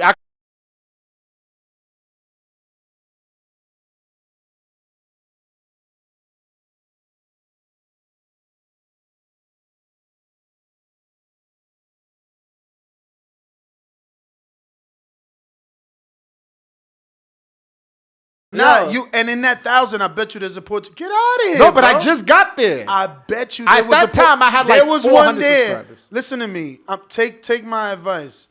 There was one there that you just didn't call on. Nah, you know how I am? I'd rather pay. You know why? Because, I did you that favor. Wow. Después que yo te hice ese favor, tú me vas a estar tratando así. Get the fuck out of here, man. You ain't do me a favor. I paid you, all right? So do the job right. I gave you $35. $35. That's probably like 1,000 in Brazil. Yo, for real. Nah, Obrigado. No, it's obrigado. But yeah, it was a website that I got it from. Although apparently you guys are never gonna use it because that's the control. No, I my cousin, man. Mike is my cousin, and he's Brazilian. Half Portuguese. Oh, Portuguese. Oh, yeah, okay. He's half Portuguese. His father's Portuguese. His mom obviously is my mom's sister, Dominican. So does he speak Portuguese though? Of course. And Spanish. Yeah, he runs a bail bond, so he speaks 3 languages. He's been fast break bail bonds for all his life, basically. And, I speak 3 languages as well. My brother's deaf. I speak sign language. Okay. Yeah. Okay. So, yeah, he speaks English, Portuguese, Spanish, and I'm pretty sure French. Really? That's interesting. I mean, French or French and Brazil, all that shit's kind of like the same shit. Once you understand one, you understand them all. Now, to your point, Portuguese is more Spanish to me. Yeah, when the dude was talking, I could understand a lot of what he was saying. Mm-hmm. Like when she was translating it to me, I was like, I already know what he said. Yeah. So that is true. That's interesting. Yeah. So did you? I grew up. The girl you hired or the person you hired, you have them like lined up. I mean, I have an email address, but no. I'm saying, did you have them like as part of the interview? Were they like? Yeah, her face was on the stream and everything. Shit, nice. Yeah. Let me get these member super chats. I got B-Dog. He's been a YouTube TBV member for 18 months. Doggy, you did a bid with us. That's almost 2 years. Shout out to you. He said, damn, Spence hate just oozed out. 3, 4 laughing out loud emojis. Yeah, he ain't coming here. Matt Machine Gun Garcia says, Ugas was elevated and beat the man who beat the man. Stop the bullshit. How you the man? Give me the exact thing, because you're trying to say it's 12 months. It was not fucking 12 months. I want you to prove me wrong if it's 12 months. Nah, it was a while he was gone. Exactly. Nah, you're right. Off memory. These fucking Spence fans, these ball lickers out here trying to lie. That was gone what? How long was Pacquiao out before he fought Ugas? That was never brought up. Yes, it was. Yeah, you said it was a year. You said it was a year. Thank you. I'm glad you're here. This motherfucker does that all day. Yeah, I didn't say that. You fucking hard. You did. Okay, yeah. No, but check, just check, bro. He fought Thurman July of 2019. And then he fought in 2021, right? Yeah, he fought in 2021. So it wasn't a year. Yeah, it 2 was years. 2 years. Yeah. The fuck? Now, So when I said 2, Bro, you that's corrected on me. his Said ass. what? The motherfucker don't want to take his career serious. That's on him. He want to go. Be a He want to go politician. sell false dreams to the Filipino people. Damn, that's on them. The fuck? And if I'm not mistaken, he lost did. in the election. So meaning like all that money he spent on that campaign is down the drain. I mean, shit. Hopefully he was smart and got sponsors, but I mean, yeah, hopefully. So again, we proved that it's not Spence hate. It's true. You can't be considered the man if you're out of the ring 24 months. You're not the man. How long was Fury out? How long was Fury out for? Again, Fury was lineal. Okay. Deja de estar haciendo eso. No, I'm asking. No, you're right. Lineal, Pacquiao was not lineal means you beat the man that was the man, and then Fury said, I'm out. So when you come back, yeah, you still the man like Floyd, even though he was never undisputed. But when he left for the 18 months, we pretty much knew he was the man. Yeah. That being said, Pacquiao was not. Stop it. Yo, Joel, make sure to give your social media, your channel, people asking, yo, who's this Dominican dude? So make sure to let people know where they can tune in. On Twitter, which is where I'm most active at, and I'll respond to you if you hit me up on Twitter, is @_Broadway Joel. The guy who has Broadway Joel, he some weirdo, I asked him for it, he ain't want to give it to me. But yeah, it's @_Broadway Joel on Twitter. On Instagram, I'm Broadway Joel. You can follow me there. And yeah, those are primarily the 2 social media that I use. And then you came out with your YouTube significant other? Nah, I'm here by myself. Solo dolo. Putting in that grind. Yeah, man. I'm really motivated, man. Nah, you should stay, man. I know it's easy for me to say living here, but Saturday is a big day. Ryan's fighting. Your boy's fighting. You could bring the flag. We could hang it. I know it's not as easy as saying it. I mean, I may be, but I just figured you would be here for Saturday. Now the thing is that I just had a son. He's 3 months, so it's a little bit difficult. No, for sure. And my paternity leave ends on Friday. So. Oh wow, your job gave you that, or Yeah. you're saying your wife gave you that? No. My job. Wow. Come on, man. Some people run their house. Some people run around their house. I'm one of the people that run my house. If I want to travel, I'm on. Yeah, the no, plane. I'm a man's man too. I hate that shit when these fucking dudes get like they girl. It's like yo, can we go? I gotta ask what the fuck? Now I can understand you want to coordinate. Like, oh shit, Yeah, I don't know if Wednesday I got that plan with my girl. Yeah. That is okay, but it's like, oh, I gotta ask. I'm like, bro, ask what? What? Like, cause she fucking pack your bag. Fuck out of here, man. No, but my girl's cool, man. My girl's cool. She's very supportive of being out here, and she wants me to win, man. My win is her win. She's Dominican? Hell yeah. That's what's up. You know? He said, hell yeah. So, children? You just had one or you're having one? I just had one. He's 3 months old. Yeah. Oh, you got a boy. We was just talking about that. Yeah, it's not man. easy. It's not easy. Man. How many sons in your family? Well, you know, that's a complicated question when you're Dominican. Brothers? I mean, my mother, she had 3 boys. You know, I'm one of them, obviously. My father had... No. I'm asking about your dad, because it's the men that produce the boys. Yeah. My father had 4 girls and 3 boys. See? Wow, 3 boys. Why did I register? I fucking heard that as 3 girls, 1 boy. And I'm like, see? He had 3 boys. That's 3 boys, 4 girls. Damn. And, But he was out here killing it probably till late. Nah, but he only has 1 granddaughter. Everybody else is boys. Yeah. Oh wow, so y'all all came out doing y'all thing. Well, we're gonna go ahead and wrap it up and make sure we ain't leave any super chats behind because it looked like we got Kentrell. Yeah, we got the Axiom. I got Kentrell first, who says Earl Spence is the one who coined the expression "put him in the dirt." I don't want Earl to die. I just want him to get knocked out like the clown he is. No, I knew that. I was just bringing it out. But we got the Axiom $5 super chat says, would it make sense for the fight to be announced the week of Jake versus Rockman to maximize on press and being in New York City? Makes business sense to me. Nah, announce it now. But what are you talking about? What fight? Because they already announced Jake and Rockman. No. He's saying the day of. At the fight. The day of. In New York? Or that week. I mean, announce it now. Listen, it doesn't need Jake Paul. It doesn't need Jake Paul. According to boxing fans, it's the biggest fight in boxing. But I do like the Axiom's idea. Jake Paul is different. He's huge, bro. He's huge. I get it. Tap into a different market too. Like yesterday, that's the only thing that was on my timeline is the Jake Paul press conference with Rockman. Yeah. Like no one cared about Rockman. Bro, Rockman videos are doing easy 10,000. Old videos, they shooting up. The sparring partner of Rockman is not even a pro, not even an amateur.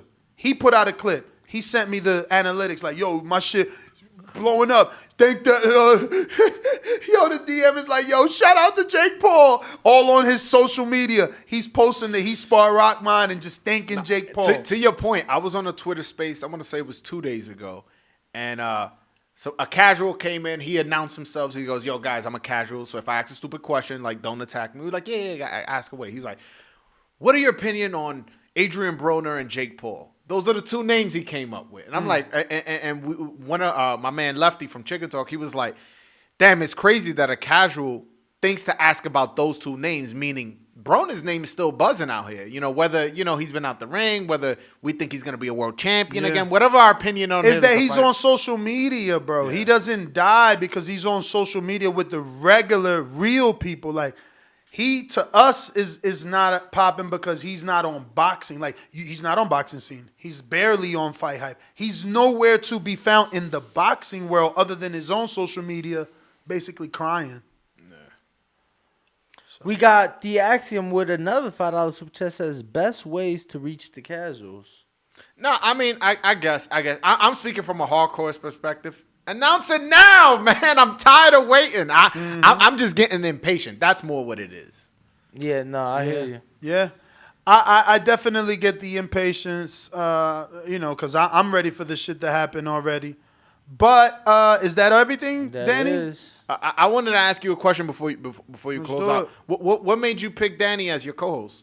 His knowledge. Yeah. I've had a lot of co-hosts. Yeah, because I've been following you for a minute. I've had a lot. Like, I told, like, the people in this facility, they're no longer here. But people knew that, even my audience, like I said, I was going to call either Francis or Mike. Yeah. Who I had in the past. Mm-hmm. But when Danny casually came and just filled in, it just felt natural. And he just knows too much. Like, Francis has a starting point, and so does Mike. It only dates back to a certain year. That's up to them to tell you. He just goes further back. So it's needed. Yeah, I'm like that as well. And truthfully, I'm selfish, right? So they may not like it, but he was more qualified. He has his own relationships.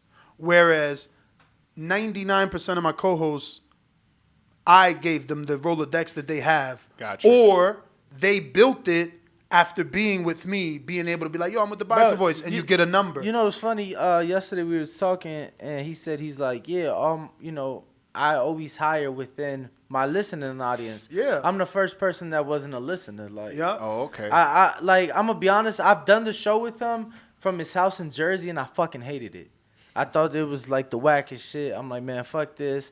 And it wasn't like the show itself. It was, and it's crazy. It wasn't the content. But it's crazy because he's been on the show on hot. Like when I did Beer House right here in Vegas, they flew us out and we fucking activated the bar. And Ken Porter was there and Sean, and he brought his son. He was there. Skinny Danny is there, straight out the military, on stage. So right there, it should have hit him like, yo, this is what I want. But he still didn't want it. But see. That right there, we had fun with. Like, I had fun with that. It was two days. We did, like, 3 shows, and I had fun with that. It was just, like, when I was at his house in Jersey, I wasn't really fucking with it. So, all the time I worked for him, it was always, I was covering the fights. I'd go to gyms. So, that's how I built my relationships. So, then he moved out here, and it's like, yeah, bro, you got your relationships, but so do I, because I've been here for 7 years. Mm-hmm. Like, he got relationships that I don't have in New York or I don't have in Florida. Mm-hmm. You get what I'm saying? And he got relationships here that I didn't have and vice versa. But it's just funny. Like, I wasn't that listener. Like, I was a degenerate for the sport. Like, I just watched. And I got tired of seeing interviews. I swear to God, I got tired of seeing interviews and bad translations too. Either bad translations or people just spitting out bad information. And I'm gonna be honest, I won't ever say his name, but there's a guy who was on a radio station, and that was somebody I would listen to out here because he had access to a lot of Spanish fighters. Right, it was a Spanish radio station. He messaged me the other day. He's like, "Yeah, I gave you your start and blah blah blah." And bro, it was the funniest thing. Like, I'm like, bro, you're not out here waking up at 3 a.m. working out before bro, a fucking show. Get the fuck out of here. I hate when dudes bigger than that, bigger than that, bro. It's just like, bro, like. Show me, like, no, my shit's way bigger than, like. Even so, even if he did, let's just say he did, and I know he didn't. Yo, bro, I would look at you as part of my legacy. I'll be like, yo, my man, I'm proud of you. I saw you start from here. Now you there. Now you making moves. Yo, bro, I'm proud of you. Some people weird, bro. Look, fucking Ness, I stopped working with him last year. I was working for somebody else. And it's like, he was working for Michelle. Michelle Joy Phelps. Oh, okay. I'm like, better opportunity at the time. You know, they were paying him better. And again, he was able to branch out. So you were out on the road, yeah. He loves the road. This is me holding him back. Bro, I want to hit the road, but I don't got connections for the what's it, the press passes yet. I don't. But hit the gyms, you don't need bro. the road. You don't need a pass to get into the gym. Hit the gyms, bro. You just need the fighter to get. All you got to do is go to Michel Rivera. Yeah, I'm actually going to the gym right after this. I'm meeting Hector Luis Garcia. We just got back from Houston. Shit, we drove from here. At Salas? They sent me an address. I don't know if it's at Salas. Yeah. Find out if it's at Texan. Find out if it's at Salas. Not that you're gonna have a bad experience. You know, maybe me telling you this helps you to create a better experience because now you know how to navigate with him because he's mad anal. He's corny. Like, he ain't gonna let you turn on your camera. He gonna send a girl or a guy after you. It don't matter. I got an email from Salas. Okay. Well, from because that's what he wants. He wants like 24 to 48 hours notice. Yeah, it wasn't him. It was somebody Probably else. His wife. Yeah, and they were like, all we ask is that you ask permission to whoever you gonna record. But then I hit up Hector Luis Garcia. I'm like, yo, I got permission. But then he's like, oh, I'm not gonna be at Salas. I don't know where I'm meeting this guy. You better off because. But either way, I got the email like, yo, my man, you told me I could come and you told me that I'm coming here specifically for Garcia. If I talk to Puello, if he's there too, Puello's my man. He'll let me do it. But is Puello there? I don't know. No, he's not. Exactly. He's not. Listen to me. He'll be there next week, though. He'll be there next week. At Salas? That's what he told me. I'm the voice of Dominican boxing. Well, then I'll shut up. He told me next week. Well, then I'll shut up because. That's not what you heard. That's not what. We'll just leave it from him. Okay. But he must have ironed this shit out. That's all I'm gonna say. No, because sometimes you leave the shirts in the dryer too long, they get wrinkly. You gotta iron them out. But it was definitely his shirt that. Because I hit him up. I'm like, yo, bro, I already got permission to go to Salas gym in case that was a concern to him. Because I was talking to him and Garcia separately, and I was like, can I go interview you, record you working out? And he goes, oh, the problem is I'm not gonna be at Salas gym this week. He goes, I'll be there next week. And I was like, all right, well, where you working out? And whatever, we still working out as to where we're gonna meet up. But Hector Luis Garcia, I'm as soon as I leave here, I'm going over there to meet him. In a suit? In a suit, brother. Where? But you don't know where yet. No, I was gonna say you might sweat a little bit. Nah. When you this cool, you're not worried about how hot it is, man. Fucking killing it. You can't do that because you was just complaining about how hot it was in Houston. See, I didn't complain about how hot it was in Houston. But I'm not as cool as him. Look at that haircut. Oh. Yeah. Bro, anybody that can fucking comb it to the side or the back, they got it going on, bro. I'm not there yet. Yeah, man. I like my haircut better. That reminds me of the Abner. Except he put the waves in it. Abner used to have the comb over to the side with the part. Now you know why. You know why I came in a suit though. I wanted to make an impression. I don't know who I'm gonna meet. I don't know. You know, you could have had Eddie Hearn here, and Eddie Hearn go, yo, I'm gonna put you on the zone. I don't know. I could have met anybody. I'm making these connections, and I'm leaving an impression. I'm gonna go into a gym where dudes are wearing T-shirts. And let me tell you something. We haven't been able to break the news because Danny wants us to wait. But believe me, when you come back, you most certainly should wear a suit because you won't know who you'll meet. I could damn near guarantee you next time he'll meet some. Because think about how many people we met. No, yeah. Yeah, nah, the thing is with me, like, you got to dress for the job you want, not the job you got. You know what I'm saying? So, I right now I'm building different mindsets for me. Like, honestly, I don't want a job where I got to wear that shit. Nah. I like this shit right here, See, man. Fuck and I guess I'm of the mindset of both, right? Because he see me, I'll throw a suit on. Because sometimes I want to wear the suit to the fight because I want to look fly. Yeah. Sometimes I'm on some casual shit. But my goal is for you to be able to do that and for it to not be an issue. You get what I'm saying? Like, like the media member, it should be about the work you're putting out. You get what I'm saying? The media members. Yeah, but the way you look still, it still matters. It matters. So the reason why I'm wearing a suit, and I knew that question was gonna come up, even at the gym. What other YouTuber journalist is gonna go in a suit?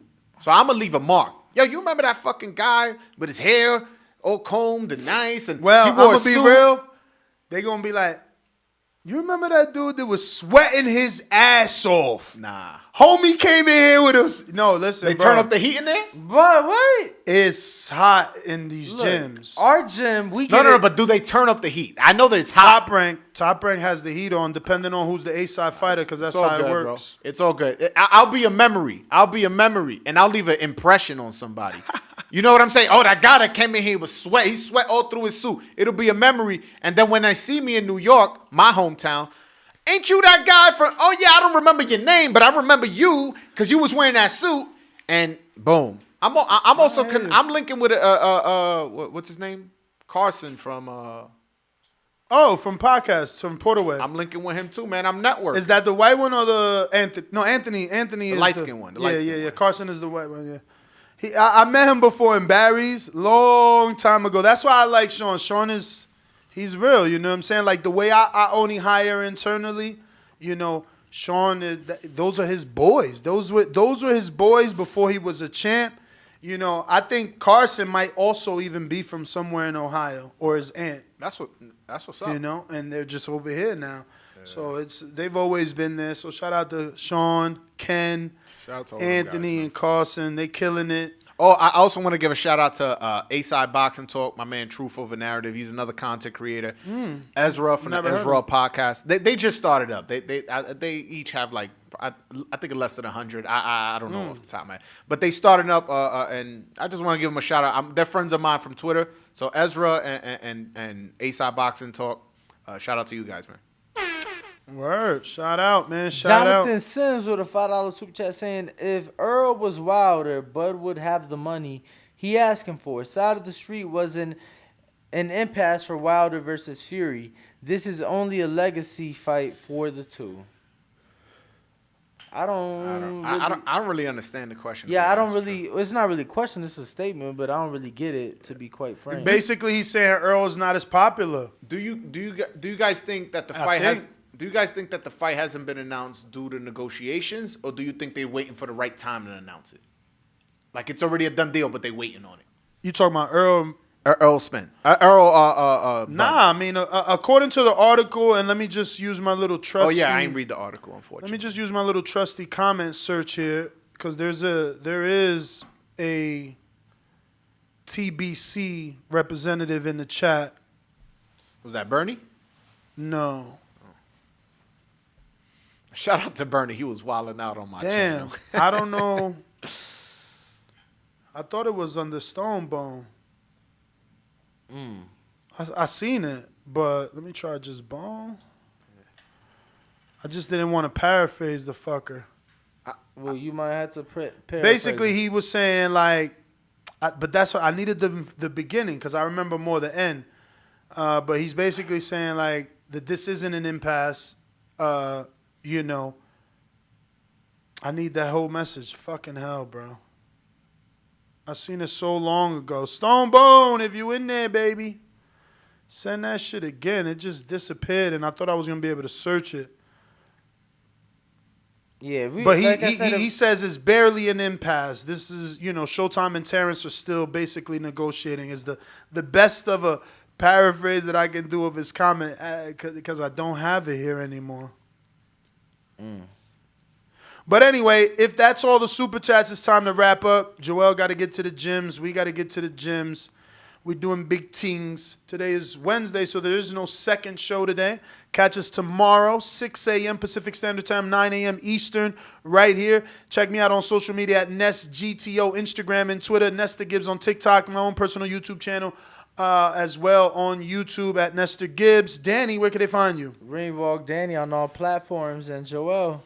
At _Broadway Joel on Twitter, at Broadway Joel on Instagram, on YouTube, which is most important. Make sure you go hit that subscribe button if you haven't already. Broadway Joel, I have a lot of dope content. I'm the voice of Dominican boxing, but I talk all boxing. I talk Spence, Crawford, I talk Canelo, I talk Ryan Garcia, Tank, Haney. I talk all of that. I go live every single Wednesday, 7 p.m. Eastern, 4 p.m. Pacific. I pinned the link at the top of the chat for anybody who wants to call in and have a debate with me. Yeah, man, I have a lot of dope interviews coming up, a lot of dope content, and I definitely come support, man. Come support. And since he brought the Dominicans out, right, if there are any of you out there that for whatever reason...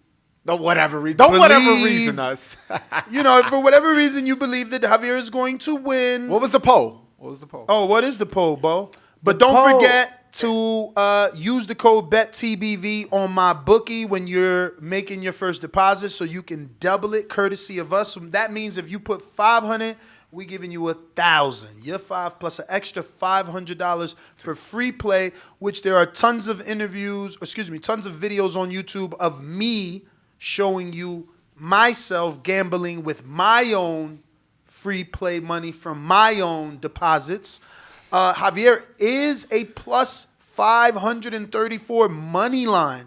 Actually 525. So I would say if you think he has a puncher's chance, just go money line versus betting the knockout that isn't going to come. And I know that's how you think he's going to win, but it would suck for you to think he's going to win by knockout and he doesn't, but he wins by decision and you didn't bet it. You might as well bet it. Yeah. But use the code BETTBV. You already know. Also, if this